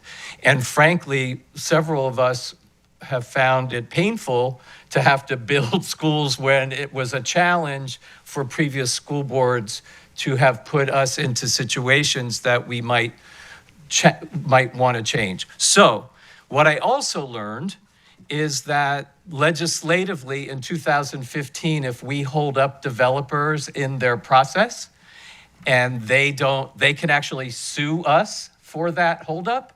And we're not only responsible for our own legal fees, if they prevail, we're responsible for theirs, which puts me now in the position of supporting this, even though I want to forward think our policy and to make sure that any superintendents in the future realize, in my opinion, which I have had validated, it is a governance and fiduciary responsibility. So I'm not changing it, I'm supporting it, but bringing it to everyone's attention. I also wanted to make a comment about 8.12. All of what the public commenters have brought forth about the expense associated to the mental health plan, I so agree with, but it is a budgetary restriction. It comes to us from the state. That's the dollars and cents that we have to work with. And in the scope of the prioritization of things that have to be accomplished, whether it's academic achievement or safety and security or all of the things we've been talking about here, I agree it's not enough, but after all of the work that the superintendent and the student services have done, they have done everything possible to demonstrate the best possible solutions for mental health. I don't often agree with everyone sitting to my right, but I would attest that everyone sitting up here is concerned about mental health and mental health services, and that plan honestly is the very best that we could provide. So having said all that, I still am looking to move 8.44 to discussion. Thank you, no problem. Just from a posture standpoint, since we have a motion and a second, without objection, unless you want me to do an amendment, without objection, I'd amend and pull 8.44 to discussion. We would have to do it technically correct, I think we would have to amend the motion to approve the consent agenda and have an amendment to that motion to move 8.44 to discussion, vote on that, and then vote to thereafter, once that's done, to approve the consent agenda as presented with 8.44 removed. Perfect. So, Mr. Edwards? I move to move 0.844 or 8.44 to discussion. Second? All in favor? Aye. All right, we moved that to 8.44 now is off of consent, and that is for discussion after we conclude the consent agenda. So next up is Mrs. Marinelli. Thank you, Madam Chair. I'd like to follow up with comments that Mr. Edwards made on the mental health. And when we discussed this at length at the workshop, and Dr. Johnson explained everything, and yeah, we have money problems. We had money problems when it came to counselors in 1980 when I became one. And the ratios at Southside eventually got 1 to 850. So this is not a new issue. What is new is the emphasis that has been put on the counseling piece at the school level and how important that is for our students. And sometimes a little bit of money came with that, and then it gets pulled back. And then money gets given with it, and then it gets pulled back. So that makes it very hard to plan for a budget. And then you put in less enrollment. But regardless of that, the needs of students does not go away, and they're there. So we all discussed that at great length. And when I became the supervisor of student services, that was one of the first things that I worked on with our board, our superintendent, was to reduce those ratios for counselors, psychologists, and social workers. We had money for that, and then we didn't have money for it. We had money for it, and then we didn't have money for it. So the ratios went up, they go down, they go up, they go down. When I first got on the board, when we had more money, I advocated that we have our counselor ratios go down, and they did. Not perfect, they've never been 250 to 1, ever. And then we had the budget crisis, and it goes back up. So I know that the counselors at the schools, the social workers, the psychologists, their loads increase, but they still give the best that they can. They get training, and they get the best that they can. I asked the superintendent if there's any way, especially for our counselors, to watch how extra duties get placed on them. Because every time extra duties get placed on them, that takes away from the students that they need to see. So there's all kinds of things all 5 of us have talked about. So it's not a board majority thing of taking money away. You can't give what you don't have.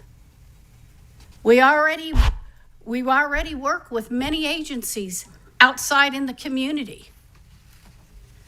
But there's a huge turnover. And if you know what that means to a student, that every time they think they're going to see somebody and then it's somebody different and they have to start all over, they shut down. So this is just not an easy fix. And I don't have an answer to it because it's money. It's money. So all 5 of us acknowledge that this is an issue. And we are going to approve a budget that gives as much as we can. But there's not one of us that does not care about students greatly. And I think it's somewhat irresponsible to say that all 5 of us don't care, or the board majority doesn't care, because we do. Thank you. Thank you, Mrs. Barker. Thank you. I appreciate both of my colleagues' comments, and thank you for sharing that. I did want to go back to, we had a public comment about Medicaid screening and deductibles for families, which I thought was a really interesting question. And I wanted to make sure I understood correctly, because when we had this discussion at our workshop, I remember, I asked what happens if a family cannot pay for the services with the outside partner. And I remember being told that part of our contract language states that the provider must provide the services free of charge if the family cannot pay. So I just want to make sure I'm 100% correct on that. Can a student services person or superintendent? That is correct. You did hear that correctly. Okay, all right, because I really did think that was a great question. And as someone who has also billed Medicaid, my only slight concern here, and perhaps this is overthinking it, is that when the family who may be similar to lunch prices, maybe technically can pay, based on national standards or whatever, but it really becomes an issue for them of whether they're making a choice about paying rent or putting food on a table or going to this counseling session, I do worry a little bit there. Is that fair or is that unfounded? Mr. Connor, if you want to, thank you. And that is a great question, Ms. Barker. And, the agreements that we do have is that students are able to receive those services regardless of their ability to pay. And so they will work directly with the outside provider in those instances to determine whether it is going to be through the medical insurance, Medicaid, or if they're eligible, or if they aren't, and we've made that referral there, then they have obligated to provide that service for those families. Okay, thank you. Thank you, I appreciate that. And I did just want to say, I also noted the reduction in social workers, and unfortunately, we have had to align all of our staffing with enrollment. So I think, I hope that is that part of that alignment with enrollment, or help me understand? I see a no, and if Miss O'Day tells me no, I listen. Tell me, Miss O'Day, what have I gotten wrong here? So overall totality of social workers, there's some that are budgeted on the general fund and some that come out of the mental health grant. That is our fund rating. So we're actually up by 1 this year. There is no reduction in allocation of social workers. There's an increase of 1. Correct. Guys, I'm so glad I asked. Thank you. You so rarely get good news. Awesome. Okay, great. Okay, that's what I had to say about that. Thank you so much. I appreciate it. Thank you. Are there any additional comments? I appreciate that. I really appreciated a lot of the comments from the members of the public. There was some really good insights and questions. I had highlighted the Medicaid piece as well. I know that with Dr. Hutchinson had just mentioned this. And so just to clarify, is that to what extent? I mean, I know we have these contracts that say if they are unable to pay after a referral's been given, is that an annualized thing? Is that in perpetuity? What does that look like when we're talking about services that could extend to a certain, over a certain amount of time? And this, it may be a deeper dive, if that's more of a conversation for a workshop to really get a better understanding of that. Because I think it's my understanding is we do not manage, we're not doing intake forms or handling Medicaid. I always get them mixed up, Medicaid, and that's the private provider. Is that correct? I'll start with Mr. Connor. So. Typically, if we get to a tier 3 situation where we're having therapeutic services, there's kind of a set game plan of a number of sessions that we're talking about. So that's kind of the first start of that. So if there was an intake and there was the inability to pay, there is a commitment within that. And I'm just saying 10 sessions. Correct. Let's just say 10 sessions is the appropriate amount. Could go further, could be less than that. But there is an agreement with our organizations to, if they don't have the ability to pay, to go through that set plan with the student. Okay, thank you. I mean, I think it does warrant, as we move forward, just a further conversation, because there is some interesting components there. And so I appreciate that being raised. I think the other part, a member of the public mentioned the disclosure that I know we talked about in our workshop when we went over the mental health allocation.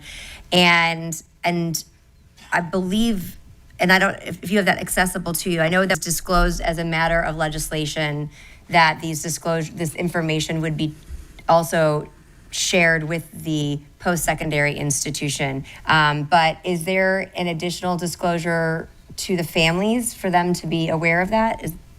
I look at Mr. Connor if you want to. Those are only threats. So if something results in a threat assessment, then that is something that has to be shared with higher level institutes if that student is to pursue that degree. Perfect. Or the Okay. pathway of learning. Thank you. I just wanted to clarify that. And I believe that there's a lot, there are a lot of challenges. I remember back, after Marjorie Stoneman Douglas, I was on a task force in Tallahassee, and there was a number of people from across the state after that horrible tragedy, and the ratio piece came up, and to my knowledge, it's the ratios that are suggested have never been something we've been able to achieve. And I look to my left and right, because I know the members up here have that experience. But I do commend the work that you were able to present at a workshop. I think that, as I mentioned, it is done very intentional, with great precision, and recognizing that there's always going to be a need or a thought that we, with more resources, we could do X. But I have seen over years of change and different approach, and I really am very comfortable and confident in what you guys have put forward. I'm also very comfortable and I believe this team is incredibly competent and recognizes the various stakeholders that play a role in really supporting those students in whatever those needs are. So I appreciate that. I did want to just mention some of the other questions that were asked, and I believe they have been answered. Mrs. Rose, you're recognized. Thank you, Madam Chair. I just want to clarify, Mrs. O'Day, that you are saying that the only time that a post-secondary institution, college, university, et cetera, would receive a record is when that involves anything to do with mental health, if there is specifically a threat. Is that correct? That is my understanding, yes, threat assessments specifically. Okay, given the threat piece, I know that we're very good at public safety announcements and letting students and families know that there's a lot at stake when you err in making a threat of any kind or a false threat, et cetera, et cetera. Is there any way of boosting that? I think there's huge credibility in being concerned relative to what your options are when you are more mature, so to say, or have gained wisdom in your young adulthood, to how can we make that a greater awareness? I think the speaker who spoke to that, it's important that we're protecting students' options as they are navigating life and life's mistakes.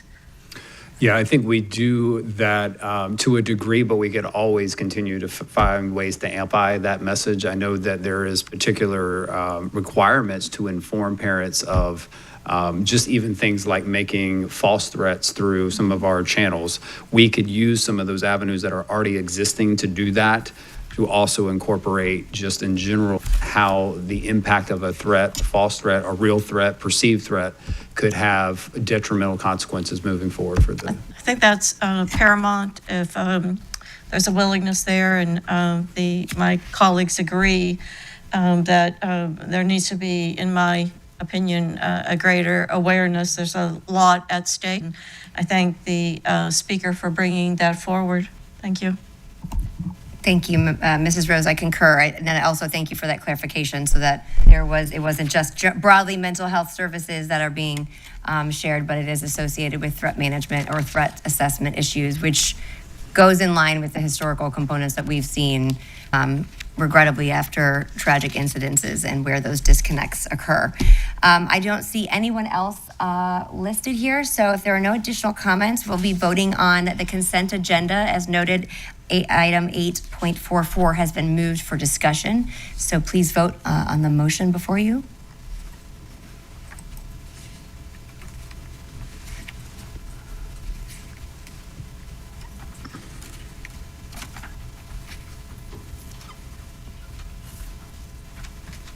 Everyone vote? Did everyone vote? It doesn't want to work for you today.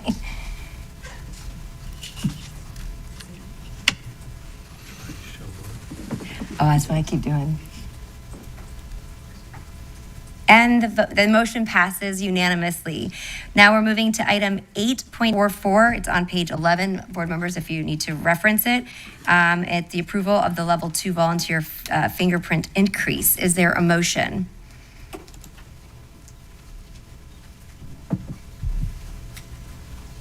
I move for approval of the level 2 volunteer fingerprint increase. I have a motion by Mrs. Rose. Is there a second? Second. I have a second by I have a second by Mrs. Marinelli. Mr. Edwards, I know you had pulled the item and you are recognized. So a couple things. The first is the way I recall the conversation in the workshop was that we were not increasing it from $38 to $75. That's my perception.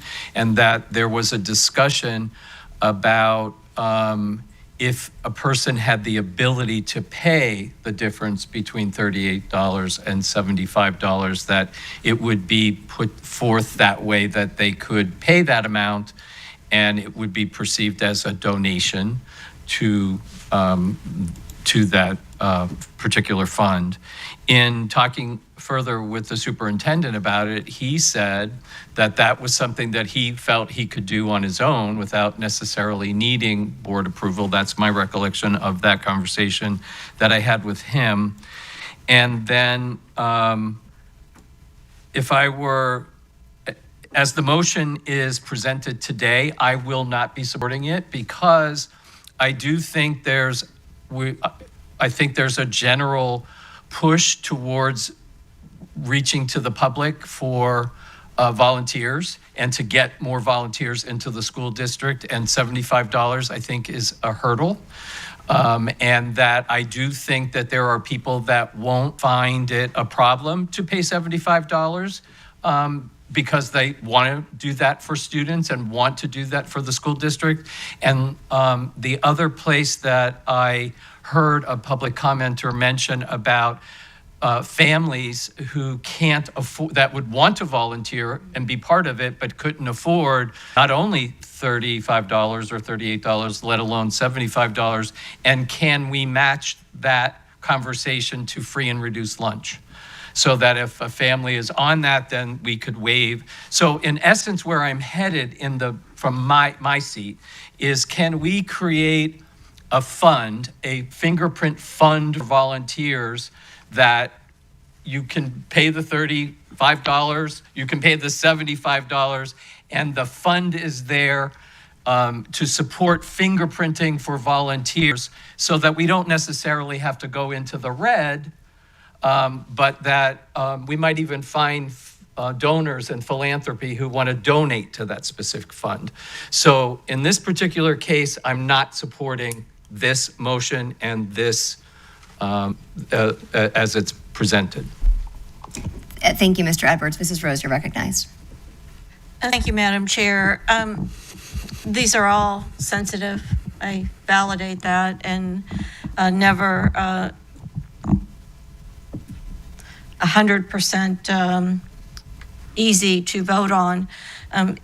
Given interpretations or perceptions, et cetera, is it possible to pull this versus vote no for it and put it back on the August, is that a possibility?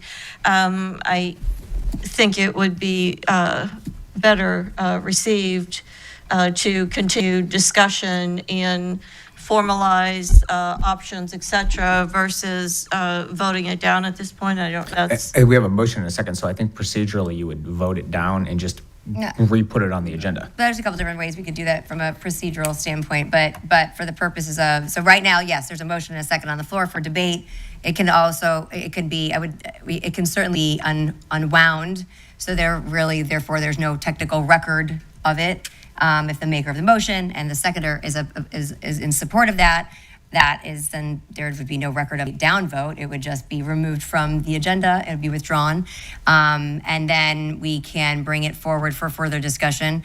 I know there's some other people, but that's technically from a procedural standpoint, so that's how we would do that. Did you have any additional comment before I recognize? So I can pull my motion at this point? If you would like, I have Mrs. Marinelli Yes, also. I'd like to pull the motion I put forth. And I'll pull the second. All right, so we have withdrawn the motion based on the maker of the motion and the person who seconded it. Are there any, I do have a comment, so I just want to make sure I get the opportunity for any other members to speak on this item. Mrs. Barker, you're recognized. I appreciate that we're giving this even more thorough discussion. I do want to point out, though, as someone who pays to be a level 2 volunteer, that currently this is an unfunded mandate by the state, that we re-fingerprint all our staff and we have them all in this clearinghouse, and that our level 2 volunteers are put in this clearinghouse. So I just want to make everyone aware in the public that the district has been shouldering that burden. And in fact, for level 2 volunteers, it costs us more to put them in that to fingerprint them and put them in that clearinghouse than it does even for our own staff. So I do recognize potentially a need to address that in some way. And I love the creativity that Mr. Edwards brought forward, but I just want to make sure that you all understand this isn't just, we're trying to generate fund revenue. We're literally just trying to stay out of the red. So I want to make that very clear. Thank you. Thank you, Mrs. Barker. Mrs. Marinelli. I appreciate my fellow board members' comments, because this is another one where it's an unfunded mandate, but it absolutely hurts the schools, hurts the person that even has to pay the $75. So it's kind of like a no-win at this point. But as a board member, we can't run in the red. So I'm very glad that we pulled it instead of voting it down, because I would like the superintendent and his staff to explore other possibilities of how we can fund that. Because being at a school and knowing how critical those level 2 volunteers are, I think anything that we can do, because we know the cost is not going to go away and it's not going to go down. So however we can, as a school district, support that. And I do think that we would have people in the community that would step forward, just like they did to pay off the debt in lunch, costs of lunch 2 years ago. We have a very, very giving. We just have to ask. And if we don't get it, then we come back to the drawing board. And if we have to raise it, then we have to raise it. But I think it's very important, and all 5 of us agree. It's not the board majority or the other 2. It's all 5 of us agree. We need to explore other options, and what can we do to reduce that stress of the cost of level 2. But we know we have to address it somewhere that money's got to come. So thank you. Thank you. And thank you for this discussion. I know it is, when it was brought up at a prior workshop with a couple other options, none of them were ideal. And the following item here is going to be meal prices. And so for me, I believe that certainly from a budgetary standpoint, there needs to be some kind of understanding on what revenues are coming in. I believe, if I recall, we would still be in the red if I remember the chart that was provided to us. And so, as Mrs. Barker noted, this is legislative change with a new vendor to re-fingerprint all of our staff, which does come at a significant cost. Obviously, the security component, I believe we're all on board with, making sure we have proper background checks for anyone who's working in our schools and understanding the difference between a level 1 and level 2. Personally, and I know I've mentioned this at the workshop, and Mr. Connor and I have spoke about it, it has been something I concern myself with, because I believe building up our volunteer program is critical. I think it really allows our schools to thrive, and I think that we have some amazing, vibrant schools because of that volunteer community. And so we're ideally trying to remove any guardrails or barriers for that. I think we all take very seriously.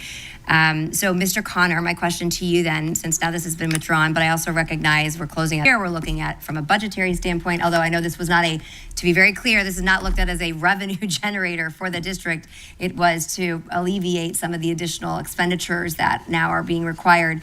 From a timeline standpoint, we have a handful of meetings back to back. What would make sense for this to be brought forward for a discussion? So I do appreciate the board's conversation around, these are very difficult conversations when you talk about 4 different options. Right. We recently had at our workshop around offsetting just the incurred costs for multiple things.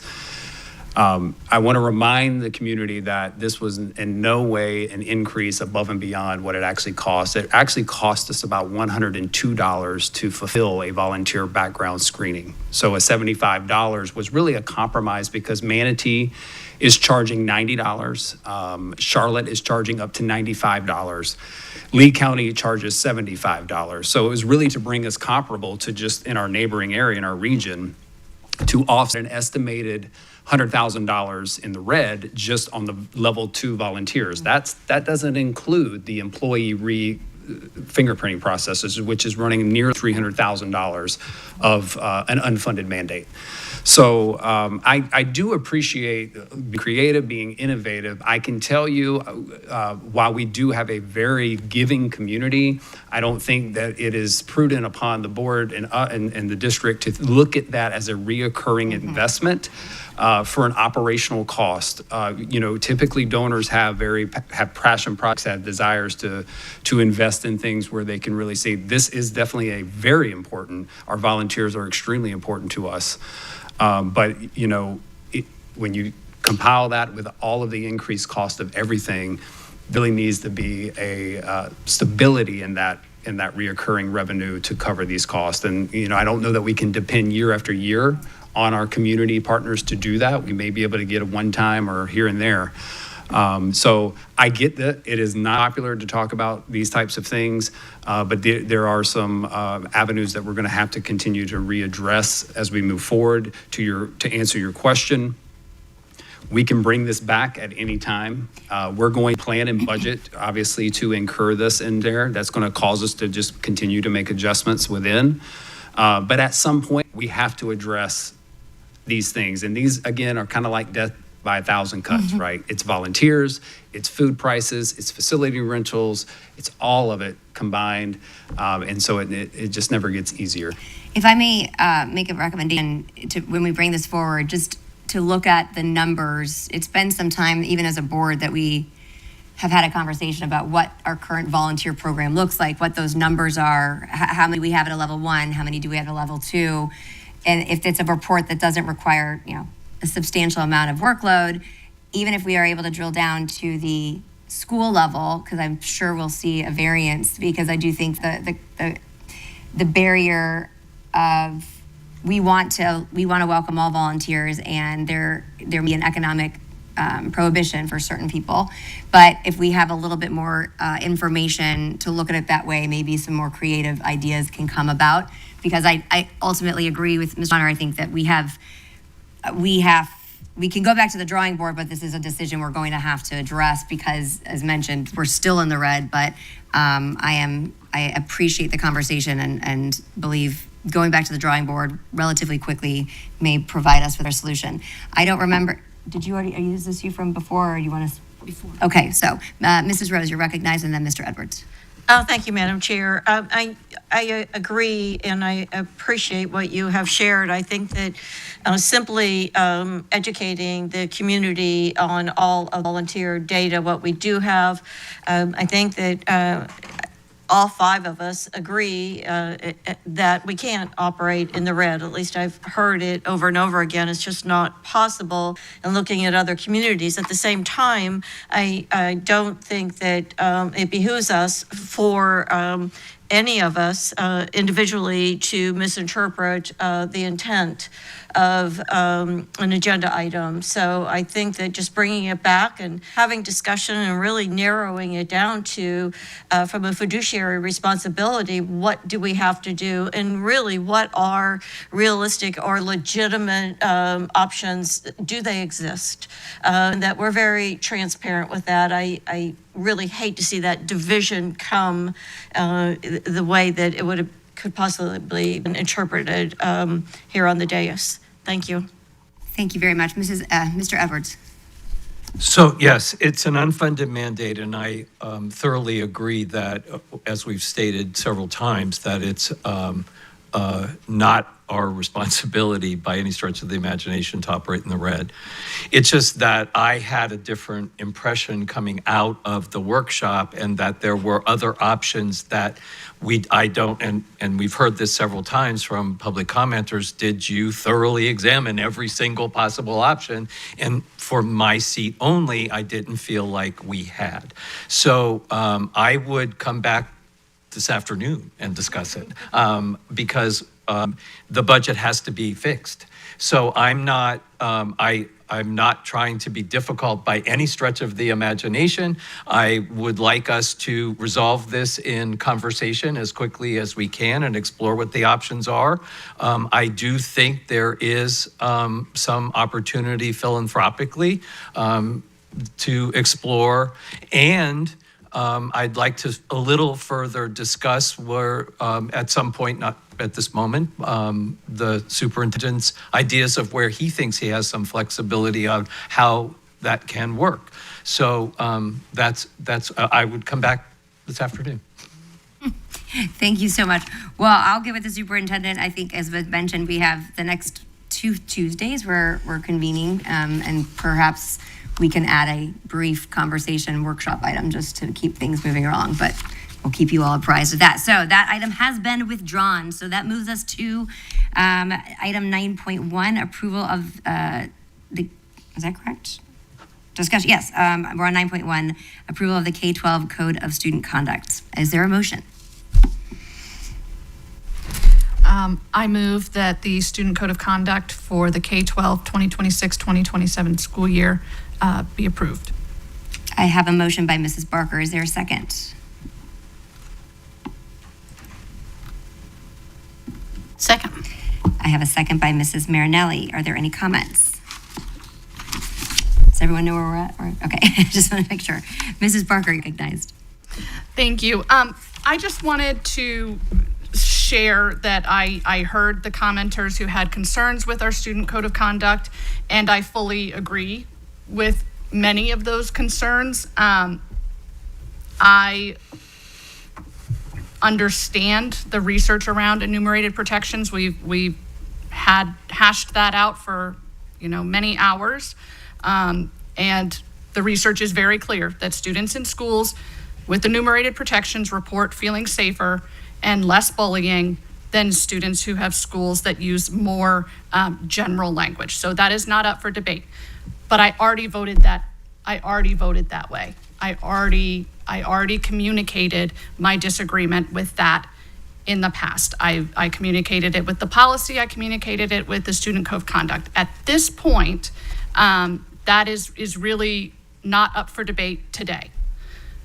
What is up for debate is our student code of conduct that I have been through page by page, line item by line item, and I am telling you, it is an excellent document. It is an excellent roadmap for our educators and for our principals, and it provides evidence-based progressive discipline that is clear across the board. And so I will be supporting it today because I have already voiced my disagreement in the past. And I hope that that makes sense to the public, but I appreciate the work that's gone into this document, and I appreciate the quality that we are providing to our schools and to our students with it. So thank you. Thank you, Mrs. Barker. Mr. Edwards, you're recognized. I thank Ms. Barker for bringing that to the surface. I too agree with her wholeheartedly. We have had a debate on the dais about the protections being itemized out and and so to rehash that again with the same exact result, to me, is going to be a waste of time. But on the reverse side of that, what I would say is that any changes that I personally had requested with the team that worked on the suit of conduct was accommodated. And I am grateful for those accommodations because they mattered a lot, at least to me, and I think to the student and to the family. So overall, I'm very supportive of the student code of conduct. Thank you very much. Are there any additional comments on the item? If not, please vote on the motion to approve the K-12 Student Code of Conduct for 26-27 school year. And the motion passes unanimously. Moving on to item 9.2, approval of the school breakfast and lunch meal prices. Is there a motion?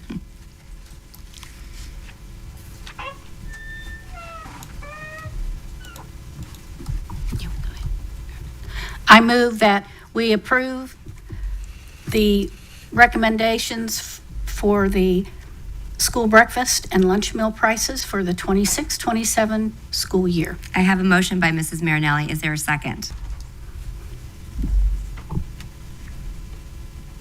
Second. I have a second by Mrs. Barker. Thank you very much. Mr. Edwards, you're recognized. This is going to be funny. as much as I wanted the changes to be accommodating on the fingerprints, I moved to amend the proposed increase to the school breakfast and lunch prices by adding an additional 25 cents to the proposed breakfast and lunch price increases effective beginning in 2027. I would say, first of all, Do you want me? Yes. Do you want to? That's my the right amendment. posture. So is there a second to Mr. Edwards' amendment?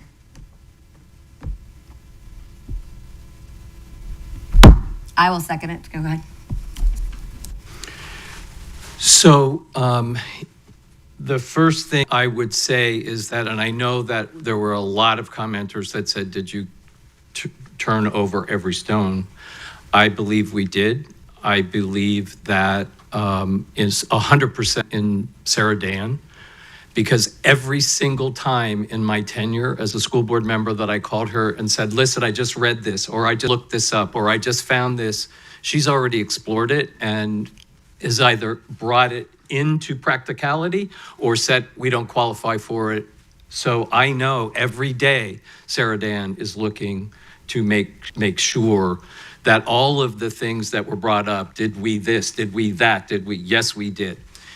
But what I also heard was that we don't want to operate in the red, and even with these increases, we are operating in the red still.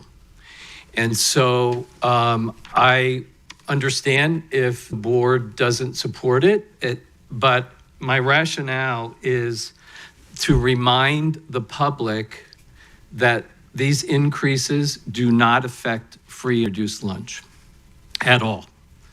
The second thing that I want to remind the public is that these increases might move families into qualifying for free and reduced lunch, and that we need to make sure that we're exploring those opportunities with our families on an ongoing basis, because it might in fact save them a lot more money.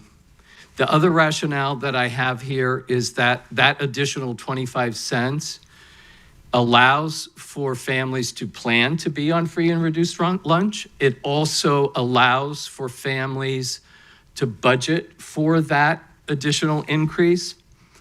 And I believe it's our fiduciary response. And then the last thing I throw out there is it would bring us close to $5 for a lunch. I don't know that even if you were packing a lunch at home that you could pack a lunch for $5.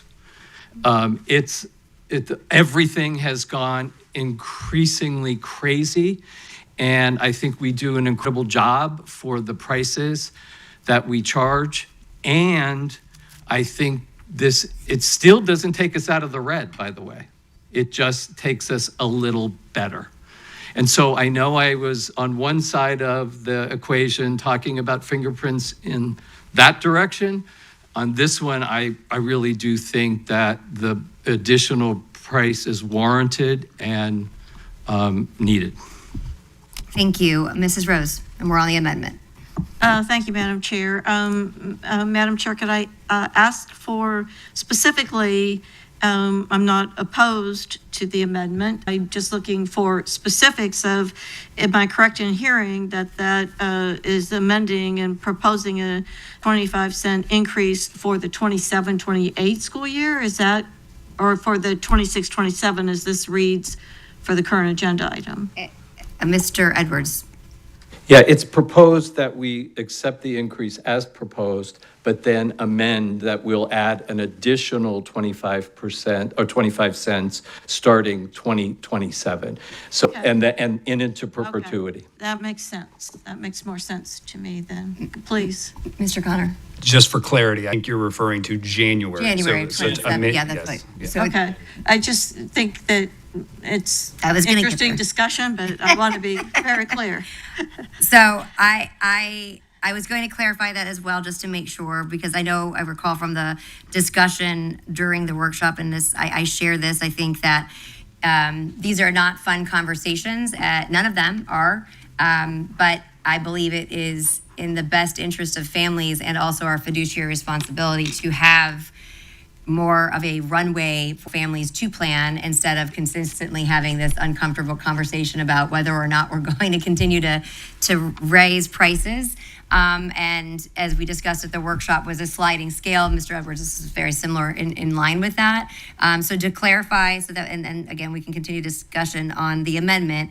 We have what has been presented that, excuse me, let me just get my, that the school breakfast and lunch meal prices for 2026-2027 school year as presented will go up to December 31st of 2026, and then beginning in January 1st of 2027 through the conclusion of the 27 school year, or is that?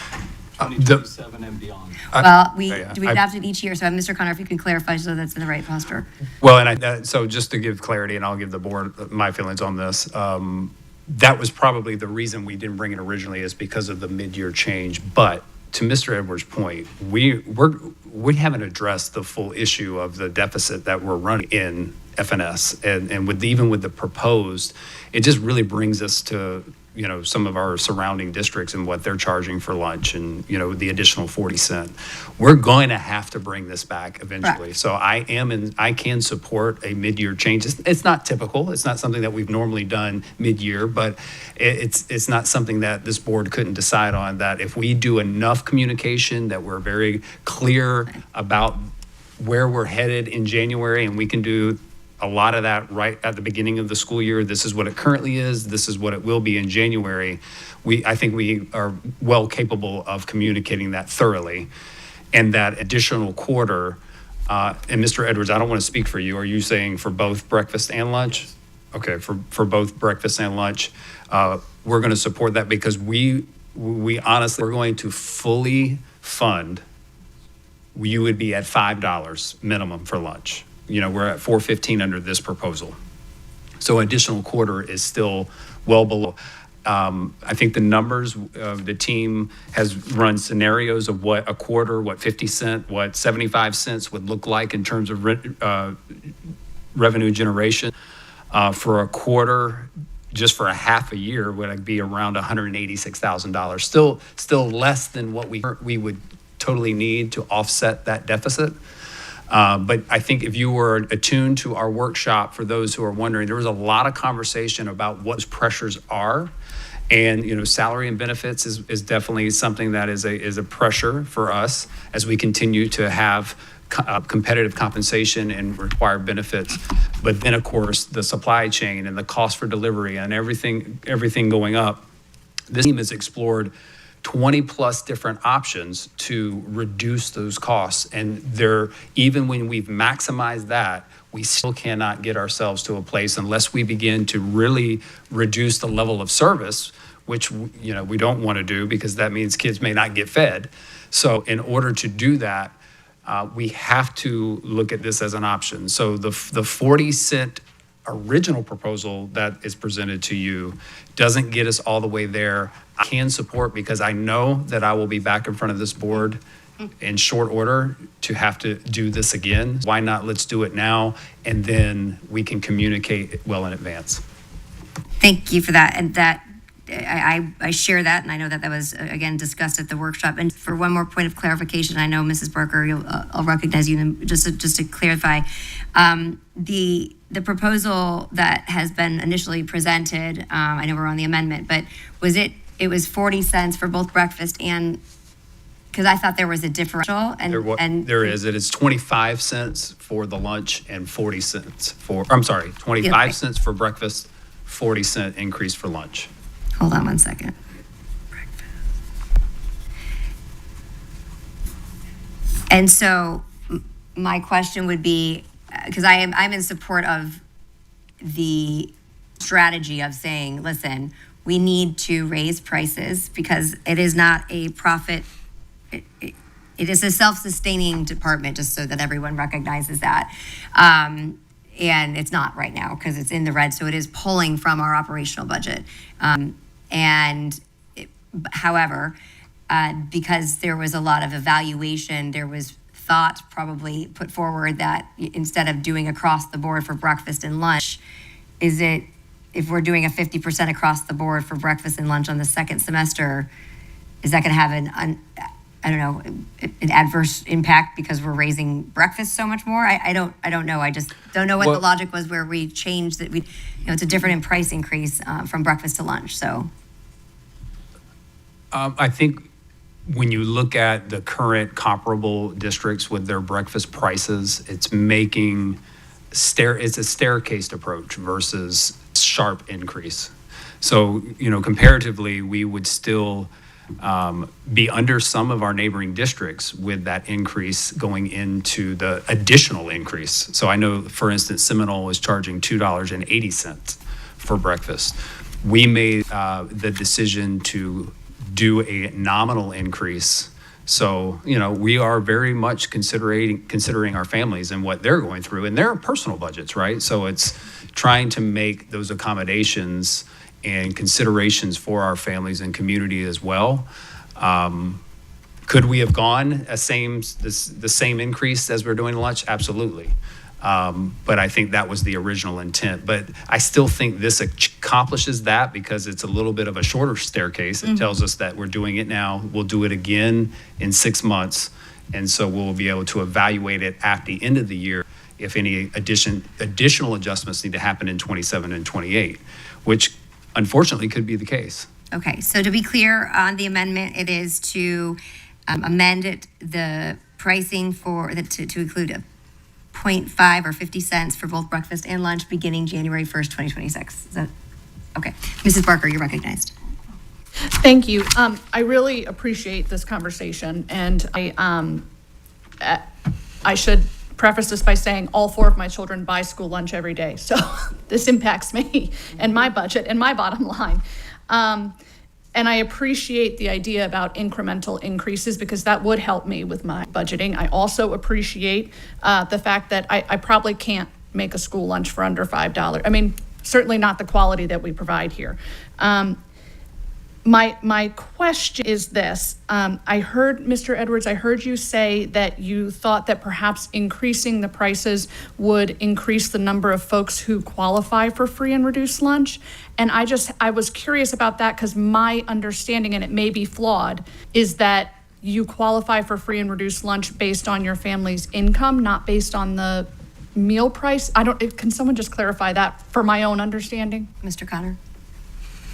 I won't speak for Mr. Edwards' statement, but you are correct. It is based on the eligibility, and I think the federal percentage is around 130% of maximum of the poverty level that is set by the feds is what qualifies you to be free, and 185% of that threshold is what qualifies you to be reduced. And if you're free, it's free. If you're reduced, you're paying roughly 30 cents for breakfast, and you're paying no more than 40 cents for lunch if you're on the reduced plan. So Thank you. It's my understanding that you're correct. It is through the eligibility of their income. Okay. Yeah. Thank you very much. I appreciate that. Mrs. Marinelli? Thank you. I think as everybody can see, that these are really in-depth conversations and they're not easy. So when you talk about one area, then another area gets affected. So it's like robbing Peter to pay Paul, but we can't run in the red. So all these are going to have to be addressed. So who's ever in this seat? So it's not something that's very easy. It's easy to attack the 5 board members for these decisions, but when you have to make decisions, when you see things are in the red, especially you have one where is self-sustaining, you get no money for it. So, but then we're talking about children who need to be fed. So if we assume the losses, which I don't think we can, it's going to come from somewhere else. So we have to deal with each area. But my question is too, I know in the past, sometimes parents don't understand the forms, or it's very difficult to get the information home or whatever. Do we still utilize, after the school has done everything that they can, do we still utilize our social workers because they make those contacts with the parents to let them know this is what you qualify for free or reduced lunches. We still utilize. Absolutely. Every avenue that we have available to us, we make that That's what- known. And there is direct certification if you're already on SNAP or eligible for Medicaid and things like that, you're already eligible for free and reduced lunch automatically. And then, of course, based on the eligibility income, and just to clarify, Ms. Barker, it is the size of the household plus income that actually determine your eligibility for free and reduced lunch. And, we have that information at least in some degree. Well, we don't have people's income, but we're able to work with those individuals to promote. And I got to say, Sarah Dan does a great job of trying to get as many of those. Oh, and absolutely. It's always a full court program. Such an effective job when they go visit the families and explain it, because many times it's not that they don't want to sign the form, they don't understand the form and what all of it means. So good, because as long as we're trying to reach as many families so our children get breakfast and lunch, I'm good. So thank you. Mrs. Rose. Thank you, Mrs. Ziegler. I want to attest to, as 14 years as a school principal, it is a full core press, Superintendent Connor, and it's continuous and encouraging in any fashion, any resource we have for families to fill out an application. Relative to Mr. Edwards, there is some validity in what you said. In my experience, there are families that, for reasons of their own, that prefer not to apply for when they would be eligible. So I do perceive that, given the increase, it's very possible that more families would apply. But I think the important piece, and it was brought up at the workshop, and definitely accentuated, that our families, those particular families, need to know that this is so highly confidential. As a principal, you have to sign your life away, and it's quite. It's taken very seriously to keep families' confidentiality and the privacy of when they apply for any type of assistance. So yes, I do see with increased prices the possibility of families that currently choose not to for their own personal reasons would enter into an arena where it would benefit them to apply. So bottom line is I'm encouraging that we really emphasize to families the confidentiality, the confidence that they have in not having those applications public or any results of those applications. Thank you. Thank you. So I see no additional speakers here. So we're on the amendment. There's a motion and a second that would, just to reiterate, would be approving the 26-27 breakfast and lunch meal prices, but be amended to be increased by 50% for both breakfast and lunch across all territories for beginning January 1st, 2026. If there are no,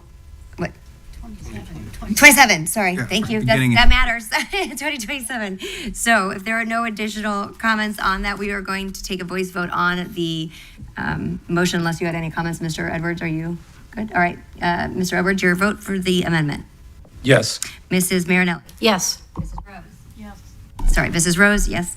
Mrs. Barker. Yes. And the chair votes yes, and the amendment passes unanimously. And now we are on the main motion with the amended language. Are there any additional comments on that?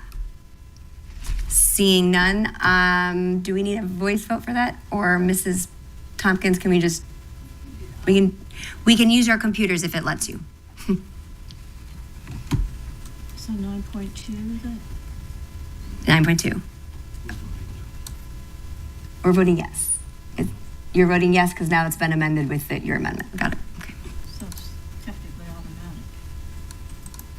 Technically. Just making sure.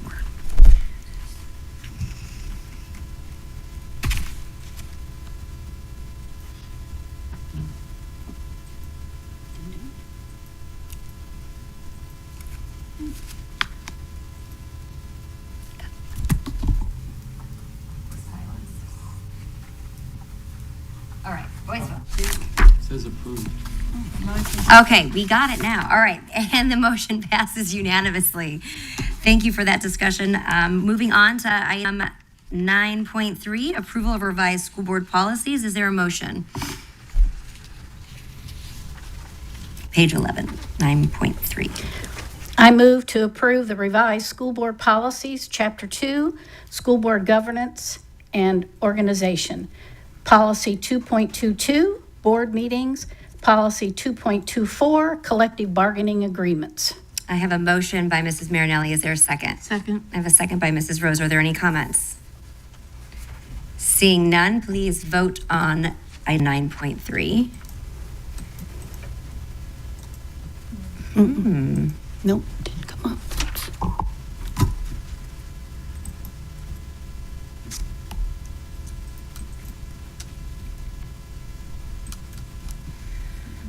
All right, let's just do a voice vote. We're going to do a voice vote, 9.3. Mr. Edwards? Yes. Mrs. Marinelli? Yes. Mrs. Rose? Yes. Mrs. Barker? Yes. And the chair votes yes, and the motion passes unanimously. Moving on to item 9.4, approval of revised school board policies for Chapter 3. Is there a motion? I move that we approve the revised school board policies, Chapter 3, School Administration, Policy 3.24, Safe and Secure Schools, Policy 3.242, Locked Doors. I have a motion by Mrs. Marinelli. Is there a second? Second. Second by Mrs. Rose, sorry. Are there any comments? Seeing none, if you could, members, please vote. All right. We have 9.3. That's because the item, perhaps because 8.44 was pulled. We're back on. And the motion passes unanimously, excuse me. Moving on to item 9.4, approval of revised school board policies on Chapter 4. Is there a motion?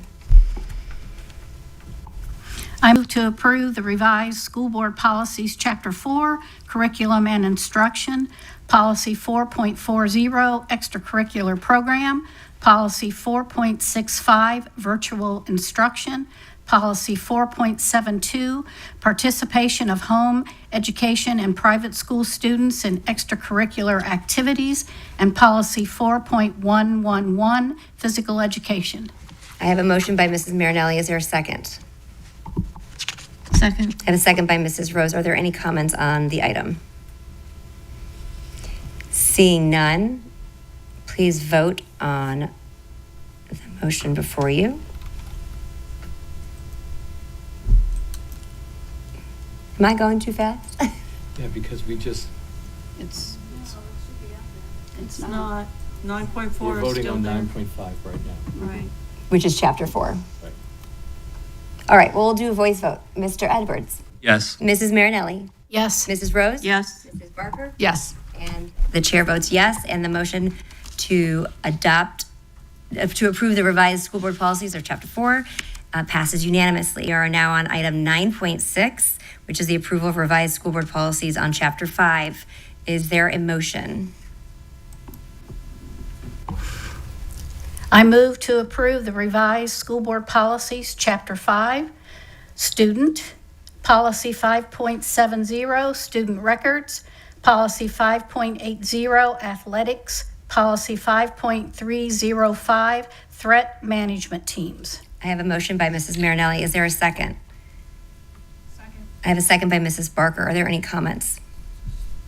Seeing none, we'll do a voice vote, but with the prompts up, you can vote. Mr. Edwards, we'll start with you.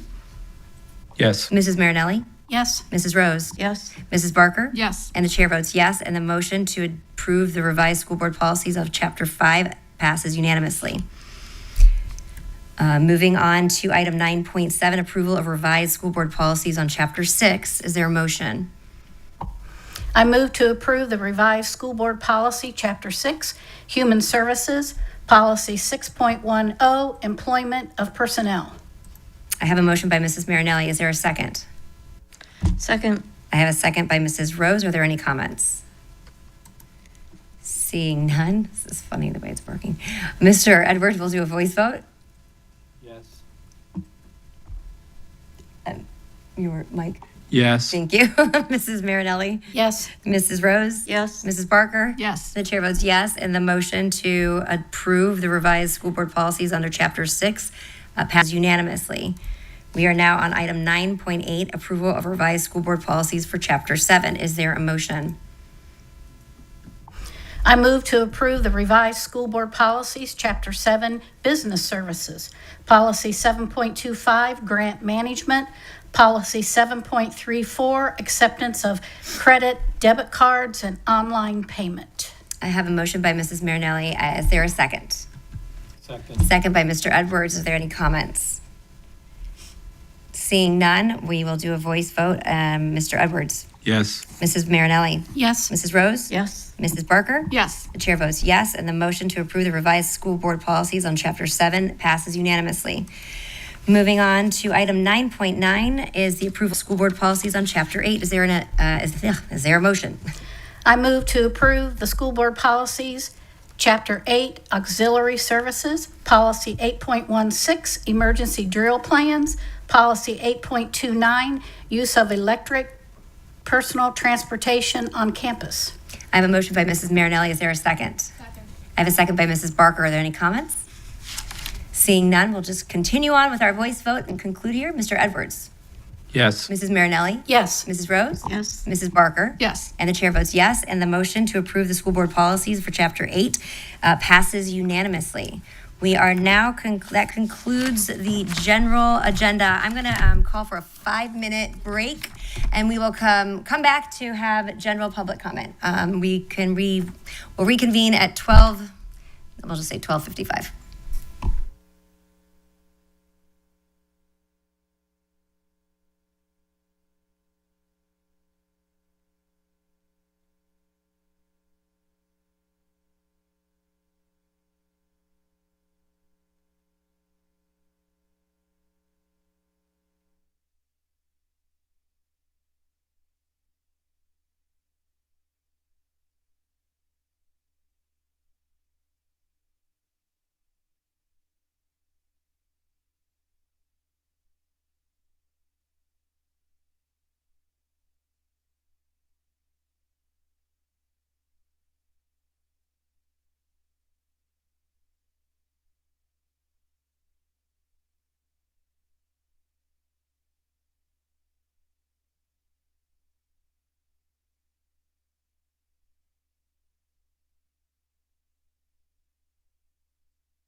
1 minute.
All right, ladies and gentlemen, if you guys could please take your seats, we're going to get started.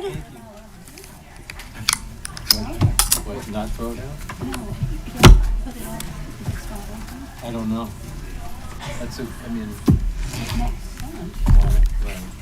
All right, we are back and the time is 12:56. We are going to conclude today's agenda with general public comment. And if you'll bear with me, I'll just briefly read the hearing of citizens rules. This time is for public comment on general items. Each speaker will state their full name and county of residence for the record and will have up to 2 minutes. A timer will signal when 1 minute remains. Please conclude promptly when the timer ends. Respect for divergent opinions shall be recognized for all speakers. Audience members are requested to listen quietly and respectfully. Outbursts, applause, or other interruptions that disrupt the meeting will not be tolerated. Any person that interferes with the expeditious or orderly process of this meeting after first being warned that such continued interference will result in removal will be removed. There are speakers in the room behind me that allow board members to hear public comment when stepping away from the dais. When your name is called, please approach the podium. If you choose to pass, you forfeit your time to address the board. As a reminder, a recording cannot be played during your 2 minutes of public comment. We appreciate your cooperation. We'll begin with our first speaker is Ron Springman and then Jamie Barrett.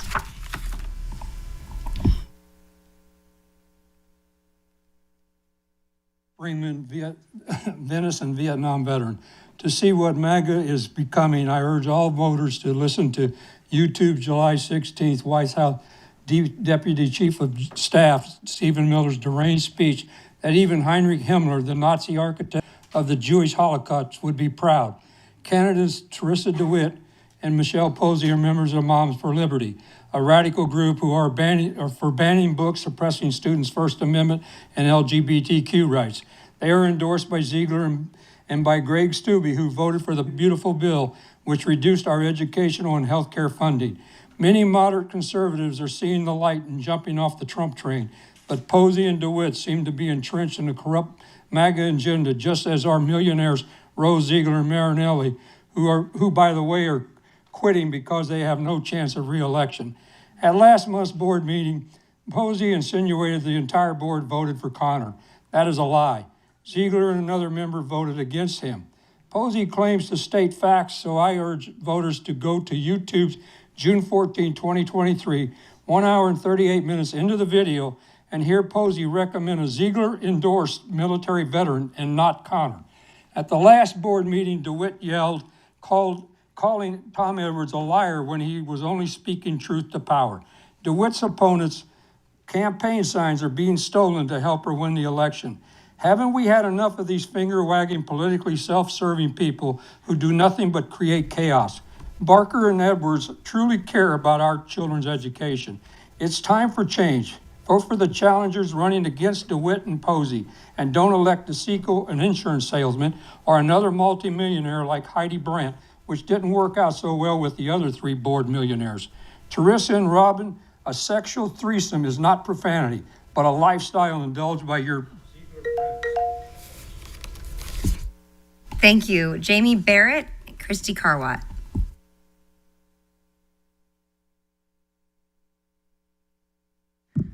Good morning, Jamie Barrett, Sarasota.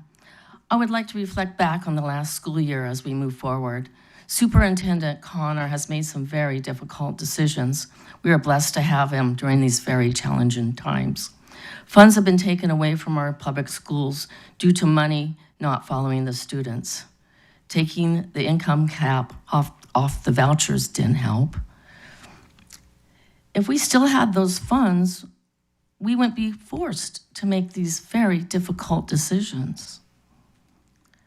So moving forward, I am excited for change because no matter who fills those 3 seats, I am confident that the meetings will be moved back to 6 o'clock, giving those access to who are directly affected. The election is coming up. Vote for change, August 18th. This is the final decision who sits on the board for the next 4 years. 3 seats open, all registered voters can vote for all 3 seats.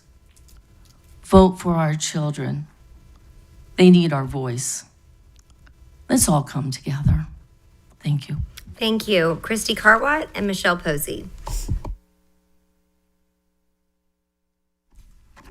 Just pass. Okay, I just want to make sure for the record. Michelle Posey, Sebastian Gersel. Michelle Posey, Sarasota County. Truth is seeing a death today, I guess, because a lot of what's been spoken here has not been anything academic driven, even during general comments. I want to first start by saying I want to thank Ms. Gabrielle and your team with your presentation on the budget and all the hard work you do. This is not something that a lot of our constituents really understand, and so I think the way you present it really does help, and I thank you and your team for that. Somebody up here on the board asked, during the budget discussion, what could possibly go wrong? I thought it was you, Mr. Edwards, but I'm not sure. And I was just thinking, when you're thinking about the withdrawal of kids out of our school, you're thinking about what's presented to families with our school choice that we have here in the state of Florida. That is a question we should be asking, what could go wrong? I think that's why in this room, we have to stay academic driven. And I believe that, with the election coming up in August, I think you're gonna see that. I think you're gonna see people double down in here in staying academic driven. The scholarship funds that a lot of people talk about, I want to make sure that, I don't know if anybody's here has investigated, the top 3 contenders for governor in the state of Florida have all exercised their opinion in trying to create like a live monitoring system for scholarship funds. I think no matter who's elected in August, I hope to see school board, those that are elected to the school board, advocate for that at the state level, similar to when you go online to look at your banking, that you can see live updates. I would like to see something like that. And so I hope whoever's elected will continue to work with the legislature on something like that.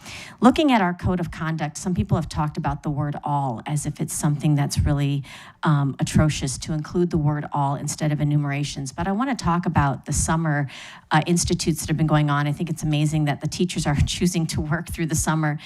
Even the institutes are. Sebastian Gersel and Corrine Prochnow.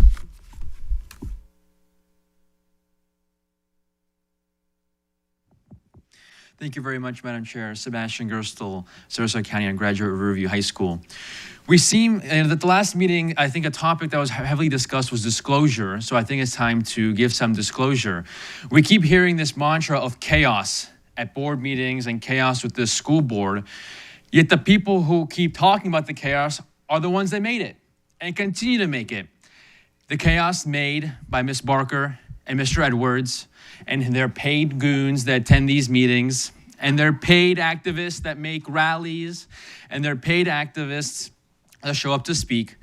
But luckily, thanks to this conservative school board majority, while liberals pander and distract, conservatives deliver results. Conservatives delivered ESC accountability, a 94.3% graduation rate, second in the state for third grade reading, second in the state for teacher pay, a response to the vaping epidemic, and budget transparency, which we're seeing today and throughout this difficult process. None of which would have been possible if the political direction of this board was switched. None of which would have been possible if Mr. Edwards was in control. None of which would have been possible If Miss Ziegler, Miss Marnelli, and Miss Rose did not stand up time after time after time and again and again and again to the attacks, the harassment, and the ridiculous lies that get told by certain members running for positions and certain people who come to this microphone. Liberals want to do only one thing, that's distract and divide. They will divide our students, they will divide our community, and they want that in August. We cannot let them have it. We must keep our schools conservative. They deliver results for every student every day, and that's the power of a conservative majority. We've seen it for 4 years, and I'm pretty sure we'll see it for 4 more. Thank you. Thank you. If everyone just can keep your comments to yourself, we welcome you at the board when we call your name, but we've done a really good job so far. Corrine Prochnow and then Shaylin Summer. Hi, my name is Corrine Prochnow, Sarasota County resident and former Sarasota ESE teacher, and I did not get paid to be here. Strong public schools make for strong economies and strong communities, and school boards play an integral role in the trajectory of our community and economy.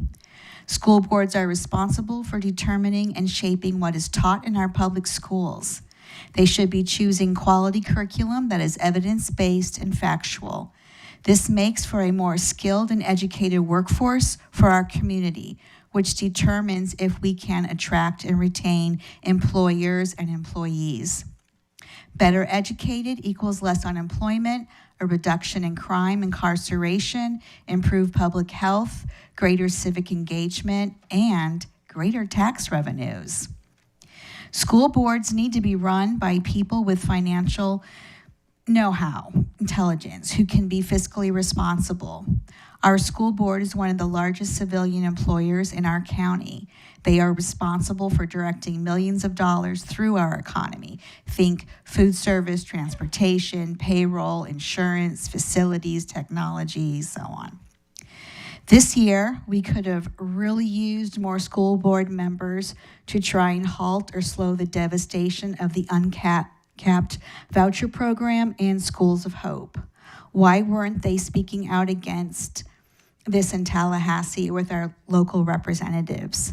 That's $45 million of taxpayer money lost to privatization.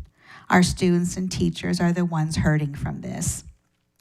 The upcoming election on August 18th gives us the opportunity to build a more equitable school board. Our students need you, our teachers need you. Board members that put students. Thank you. Shaylin Summer and then Teresa DeWitt.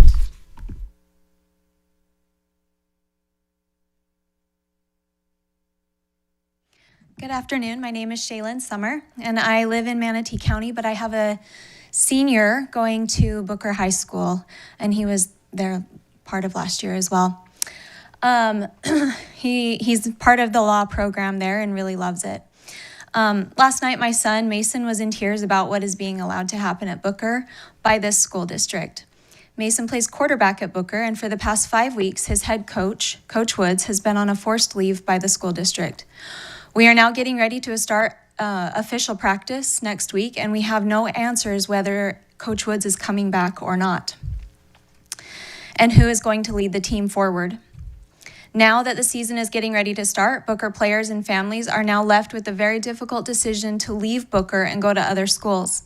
It is heartbreaking to see this talented team of friends break up and leave to various schools throughout Manatee and Sarasota counties. But who can blame these kids and parents? We get no answers and have been told that this has to go through the process.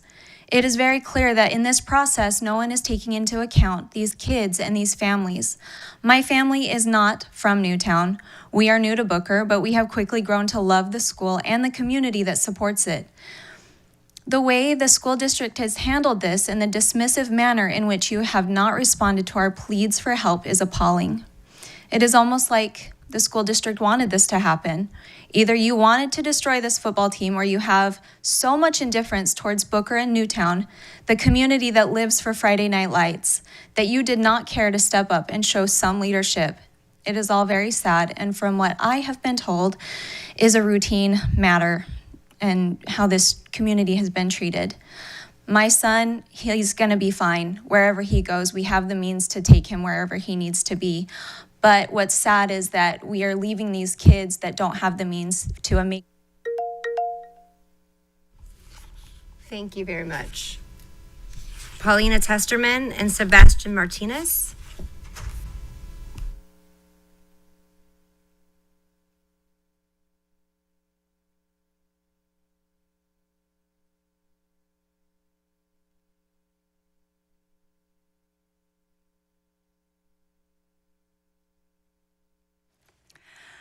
Good afternoon. My name is Paulina Testerman. The next school board meeting falls on Election Day, August 18th, so I'd like to take one final opportunity to bid farewell to the board majority with some few parting gifts. I spent considerable time choosing gifts that perfectly capture each of your contributions, and I think the community deserves to see what's inside the gift bags. Mrs. Rose, this one's for you. The endless pearl clutching, exhausting this community while your refusal to take responsibility for your own theatrics left us wondering whether self-awareness was ever on the agenda. Please enjoy the oversized pearl necklace so you'll never be without something to clutch in retirement. Mrs. Marinelli, your gift was perhaps the easiest to choose. No one has wagged a finger at students, teachers, parents, staff, and media with more enthusiasm than you. Since pointing fingers has become something of a signature talent, we wanted to ensure you continue passing judgment well into retirement. Oh, and Mrs. Ziegler, don't you worry. I certainly didn't forget about you. As the undisputed queen of the culture war dog whistle, it seemed only fitting that you received one of your very own. Perhaps you'll even find another use for it at home. There, I'm finished. Finished being petty. It's beneath me. I'm finished stooping to this level. But let's be honest, I didn't define your legacy, your actions did. I simply remind everyone of it. And on August 18th, regardless of who wins, this community can finally breathe a collective sigh of relief, knowing we've reached the end of 4 years of performative outrage, political grandstanding, and manufactured controversy. This is your legacy, ladies. Congratulations on your retirement. Thank you. Sebastian Martinez, Sandra Otis.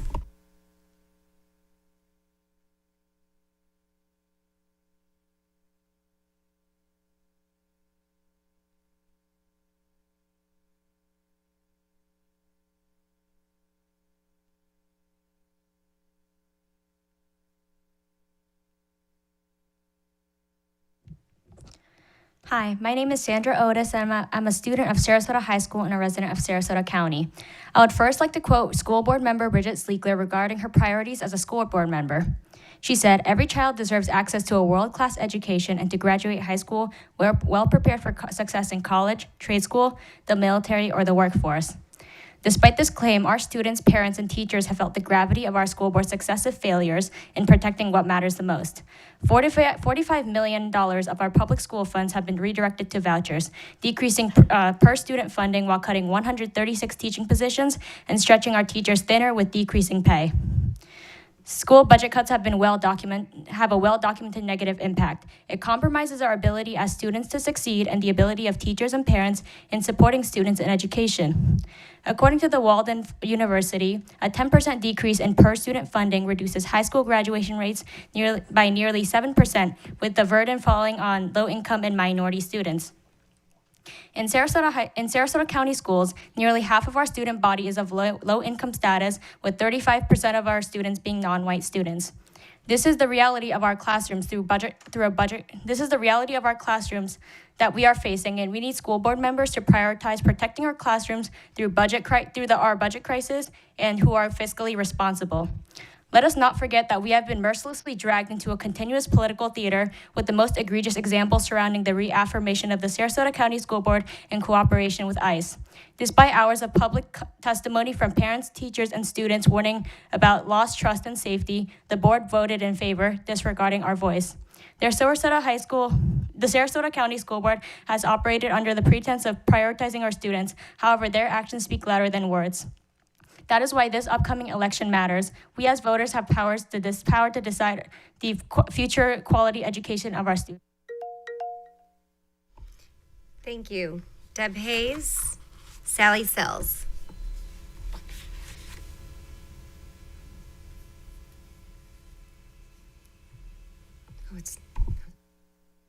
Deb Hayes, Sarasota County resident.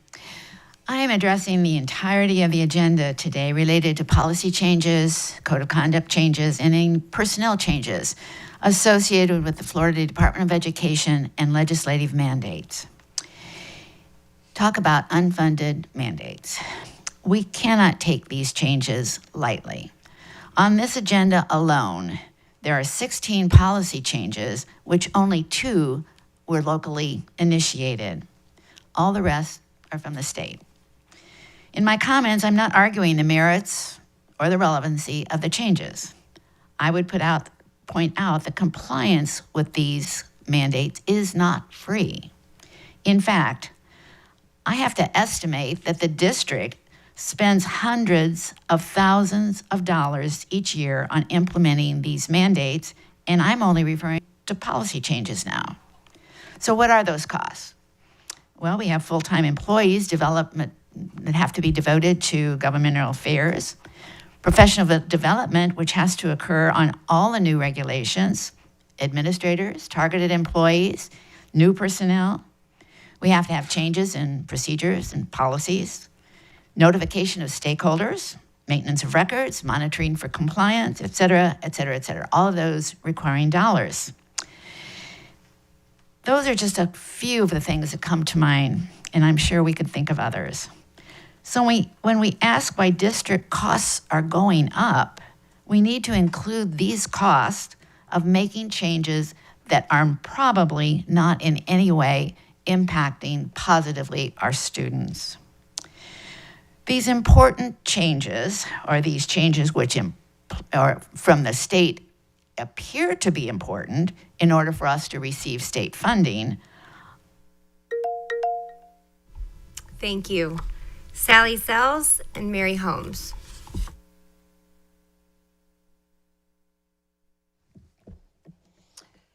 Hello, my name is Sally Sells, Manatee County, mother to a Sarasota County student. August 18th is Election Day, and I, for one, am feeling hopeful at the very least, regardless of who wins, I won't have to endure another 4 years of listening to this board majority. I often wonder what happened in your personal lives that leaves the three of you so hardened, so heartless, and so incredibly committed to dividing our community. But I think I have found one answer. I'm going to read some comments that I've collected over the past few years through social media, and I'm curious if any of this sounds familiar to any of you. Nora Nobody is a failed administrator. Danielle is an incompetent, childless, second-rate secretary. Leftist Lizzie has a fake resume. Failed liquor salesman Tommy Drama. Lisa Shore is mentally unstable and dangerous. Pain Pill Sloan. Tim Emanos is not competent. Sarah Parker is dangerous scum. Tracy Lipton is beyond degenerate. Xander Zombies. Slippin' Jimmy is a crook. And Manzeek Megan. Do any of you recognize this person? Mrs. Rose, I'm sure you do. You'll notice I won't discuss Mrs. Barker's, Mrs. Marinelli's, or Mr. Edwards' husbands. That's because they possess something remarkably uncommon in this boardroom: restraint. They don't inject themselves into school board affairs. They don't hurl insults from the sidelines, and they don't confuse childish name-calling with civic engagement. Mrs. Rose, I have to ask, does any of this embarrass you? It should. I would be deeply embarrassed if my spouse compelled himself to insert himself into public office, only to behave in a way that reflected so poorly on the both of us. You often speak about dignity, civility, and respect, but when it mattered most, you were perfectly willing to let your husband undermine every one of these principles in public. So you're wondering why your legacy hasn't aged particularly well? The answer isn't complicated. It's right in front of your face. Your husband did this. Mrs. Ziegler, I won't even waste any time of the boards discussing your husband and what you all are painfully aware of. We're very aware of that, what you're capable of. Thank you. Mary Holmes and Kara Lerner.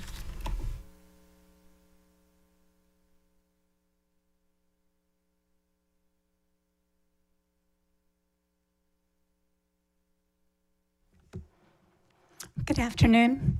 My name is Mary Holmes, and I'm a very recently retired teacher of ESC students after 38 years. Last month, I had a fantastic retirement party. A special highlight was a former student, Adam, who I first taught 22 years ago. He is now a 33-year-old young man who happens to have autism.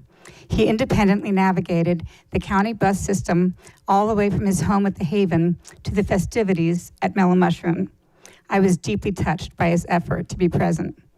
As we all shared anecdotes, I began thinking about what kind of legacy I might be creating. Sure, I spent nearly 40 years as a teacher, but what's next? Immediately, I thought of my community activism and my ongoing commitment to individuals with special needs.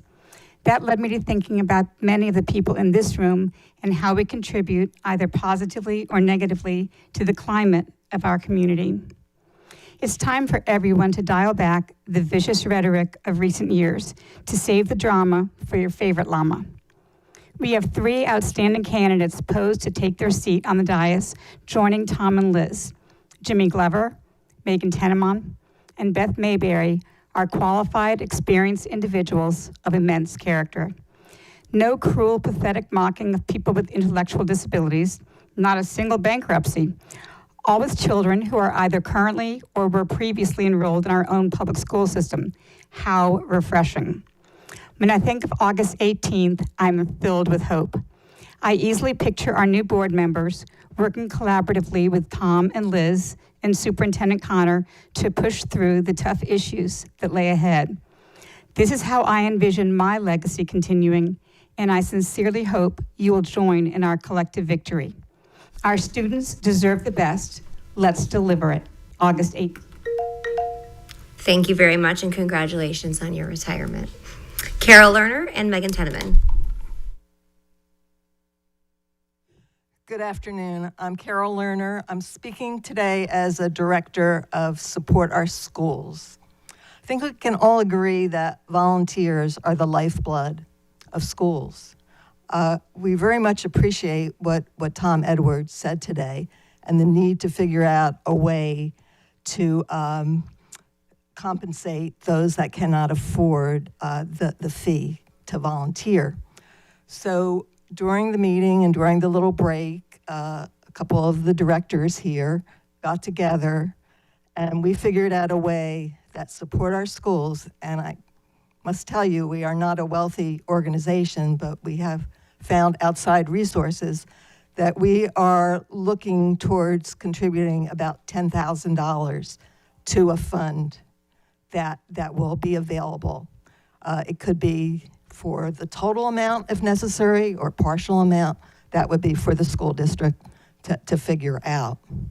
I do want to put this in the context, though, of why we have to do these things, because really we shouldn't have to.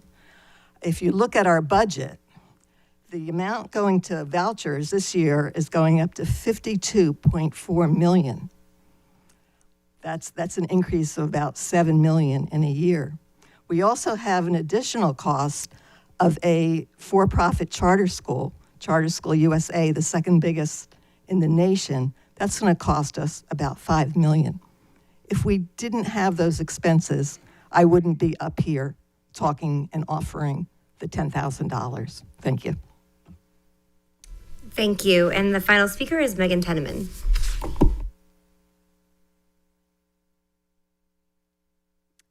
Good afternoon. My name is Megan Tenemon, and I live in Sarasota County. As we head into the last few weeks of summer vacation, I want to take a moment to recognize and celebrate the amazing educators and staff in our district.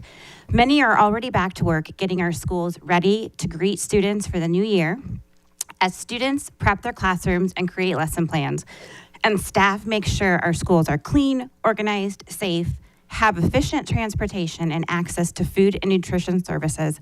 I want to congratulate and thank all of you for once again making Sarasota County Schools an A-rated district.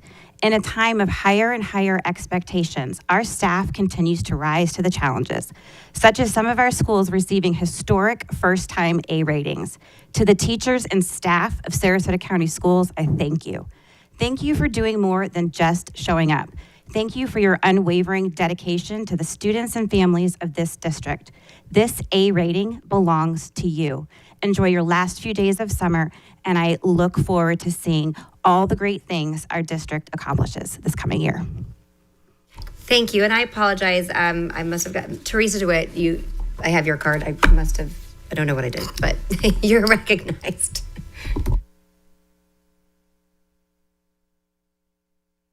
So, is it on? Teresa DeWitt, Sarasota County. You know, I have been here through 3 superintendents, 3 school board change-ups. I've walked through protest. I've walked through many concerned parents voicing their opinions. I've been here through board change times, 10 in the morning, 1, 3, 6. And I've always stayed on task speaking about academics. And there are 7 individuals who have stepped up in this community to attempt to run for office. And all of them are maintaining their behavior and the things that they say, because we've been traveling around the community as a group, speaking to the community. So no matter what side of the aisle you're on, they are doing a fabulous job. And I think that that is a lesson that we need to learn moving forward. From day one, I've said no politics in the boardroom, no politics in the classroom, and no excuses. Because regardless of what anyone thinks in here, when you all play politics and when things get nasty in here, that does filter into the classrooms. And so I only have 45 seconds left. And I would just like to say that all of you have done a great job. Some of you have made some decisions that you're not proud of or you wish you could take back, and that's just being human. But I commend all of you for stepping up, no matter what side of the aisle you're on. Thank you. Thank you very much. That concludes public comment. And I will, well, before we actually open up to comments, I do want to bring to the attention of the board members, a member of public comment brought this to my attention. The August 18th is currently scheduled for a school board meeting, which historically I thought it was an informal policy, but apparently it isn't, that any election day would not be a day in which we meet. And so I wanted to open it up to the board as to propose that we change it to August 19th versus being here in any election day, whether it be primary or general. That's just a practice that we have found we've changed. So I'm putting that out there. We don't necessarily have to decide right now. We're meeting next Tuesday and we can codify it then, but I wanted to put that out there. And if you guys want to share with the superintendent, if there are schedules or anything. Okay, so there are dates. So if you guys can get with the superintendent, we'll bring forward a suggestion at the next meeting as an alternate. Okay. Are there any additional comments, Mrs. Rose? Thank you, Madam Chair. I just want to take a moment in celebration of the incredible, record-breaking, and I want to emphasize record-breaking academic achievement results. The Booker Community Elementary School, MAE, and Booker Middle School getting A's for the first time. Phenomenal, the amount of work that goes into that. I think that there's a tremendous amount to celebrate. Our school grade and points earned has grown 32 points in the last, since 2020. Third grade reading, monumental growth. That's one of the most important things that we... Mrs. Marinelli. Thank you, Madam Chair. Also, I want to extend my thank you to all staff, to our teachers that have been working all summer and worked all last year. Teachers are phenomenal.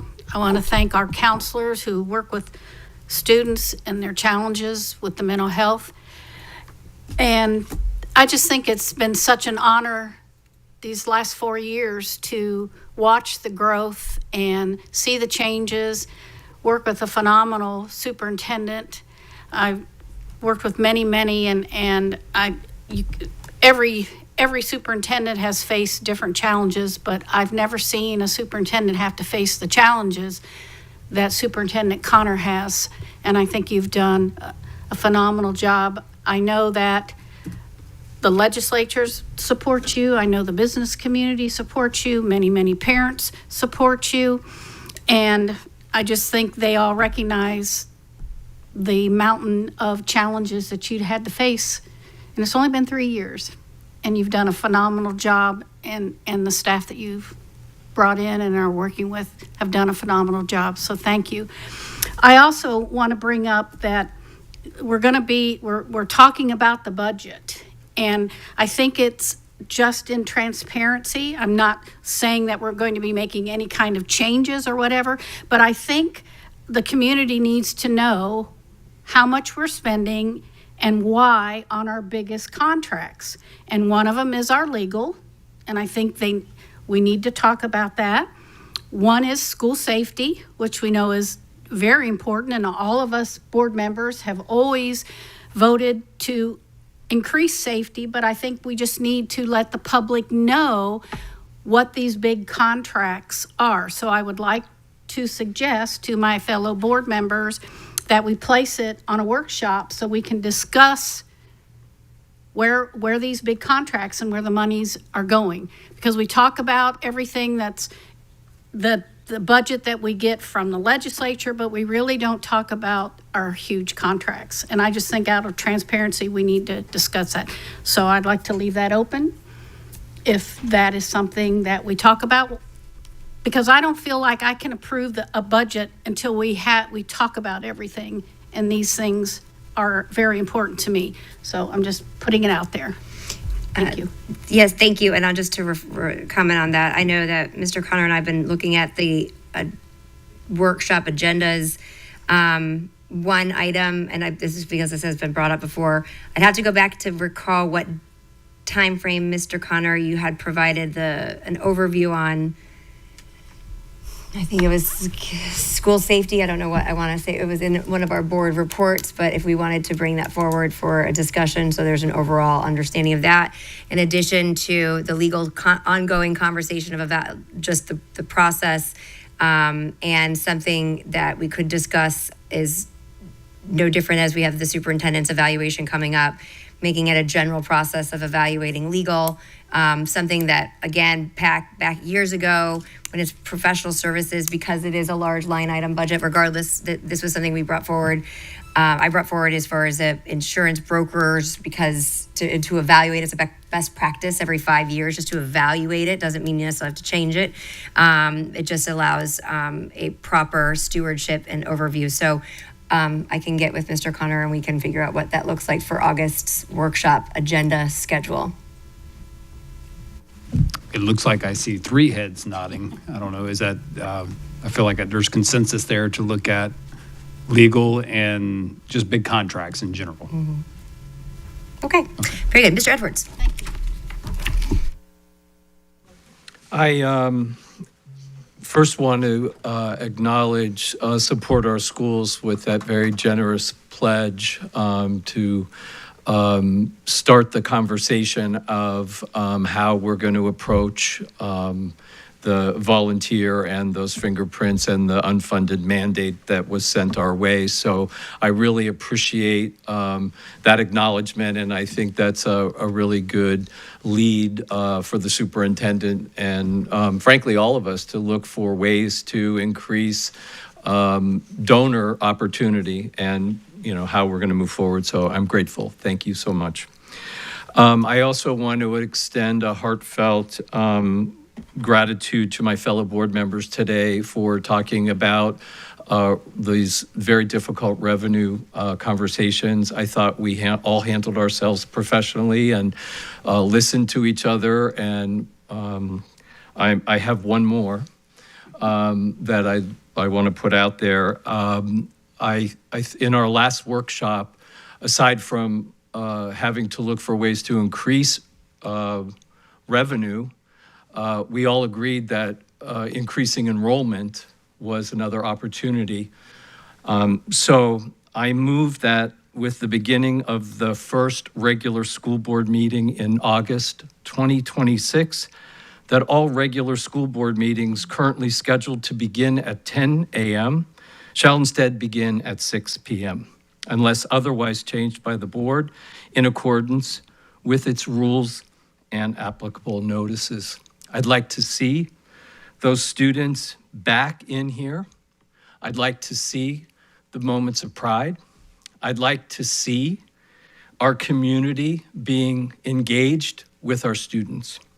So I move that beginning with the first regular school board meeting in August, when our schools open August 10th, that we move our meetings from 10 a.m. to 6 p.m. I believe this is a mechanism that will help increase enrollment. I have a motion. Is there a second? Second. I have a motion by Mr. Edwards. I have a second by Mrs. Barker. Debate, discussion. Mrs. Barker, do you have any? Oh. Do you have any comments? There's no, all right. Then would you like to close on your motion? As I said, this change gives us a stronger opportunity to showcase our students, our teachers, and our schools using our most recent data. When we highlight student achievement and teacher achievement and arts programs and athletics and school successes in a room that families and community members can witness, we tell a better and more complete story about our district. In short, this move says community. It says we're proud of our students and our district. This move shows that we celebrate what is working. And if you have made another choice, please reconsider and come and join our team. Thank you, Mr. Edwards. So we have a motion and a second. We'll do roll call. Mr. Edwards. Yes. Mrs. Marinelli. Yes. Mrs. Rose. No. Mrs. Barker. Yes. And this is to begin in August 26. Yes. No. So the motion passes 3-2. Okay. Any additional comments? I just want to thank the community and the board. I do want to acknowledge that incredible data that we all shared earlier, our great, and what Mrs. Marinelli said about our superintendent. He has had a boatload of challenges, and he's handled them professionally. And he and I have had incredible conversations. And one of the things that is so vital to me, and I think it's important for the community to hear this, I trust him. That's not an easy, that's a hard bar to get to as far as I'm concerned, especially in a job that he's in, and I do trust him. And it's important for our community to know that. Thank you, Mr. Connor. Mrs. Barker. Thank you. Special thank you to all of my board members. I agree. It was a really helpful discussion today. Thank you all. I appreciate that. And I just wanted to say welcome back. I'm so excited to begin another school year with you all. I know my kids, well, that's not maybe totally true. Some of my kids are excited about going back. I'm very excited about all of them going back. So I really, the discussions that we have are heavy and difficult, but what happens behind the scenes that you all don't always get to see are our teachers and our staff working together every single day to make this the next best year yet, the next data set yet, that we will outperform ourselves over and over and over again. So I'm excited for the coming year. I'm thrilled that we'll get to have our students back in the boardroom now and get to see them perform. So I think we have a lot of good things to look forward to, and I look forward to do them with you. Thank you. Thank you very much. Well, I agree. I think today was very successful. I appreciate all of the discussion. I think there was quite a few items on the agenda that were challenging, but again, anyone who fills these seats, I believe if your focus is on truly about the academics and supporting our families, our students, and our taxpayers, you will be braced with challenging, many challenging decisions. But I do appreciate the conversation. I do want to highlight, again, the incredible success. Thank you to the finance team, because you guys have had a very difficult job and will continue to. And through the leadership through Mr. Connor, I'm really, really proud of what this district's been able to accomplish. And I look forward to the beginning of this next school year. I know many of us are really prepping for it's really here. So all that back to school stuff is fully upon us. Our next meeting is, I always do this, I close it. Our next meeting is July 28th at 5:01 p.m. and we will discuss the next regularly scheduled board meeting because as it's currently scheduled for August 18th. So that will be pending the discussion at our next meeting at 5:01. If there are no additional comments, without objection, we are adjourned.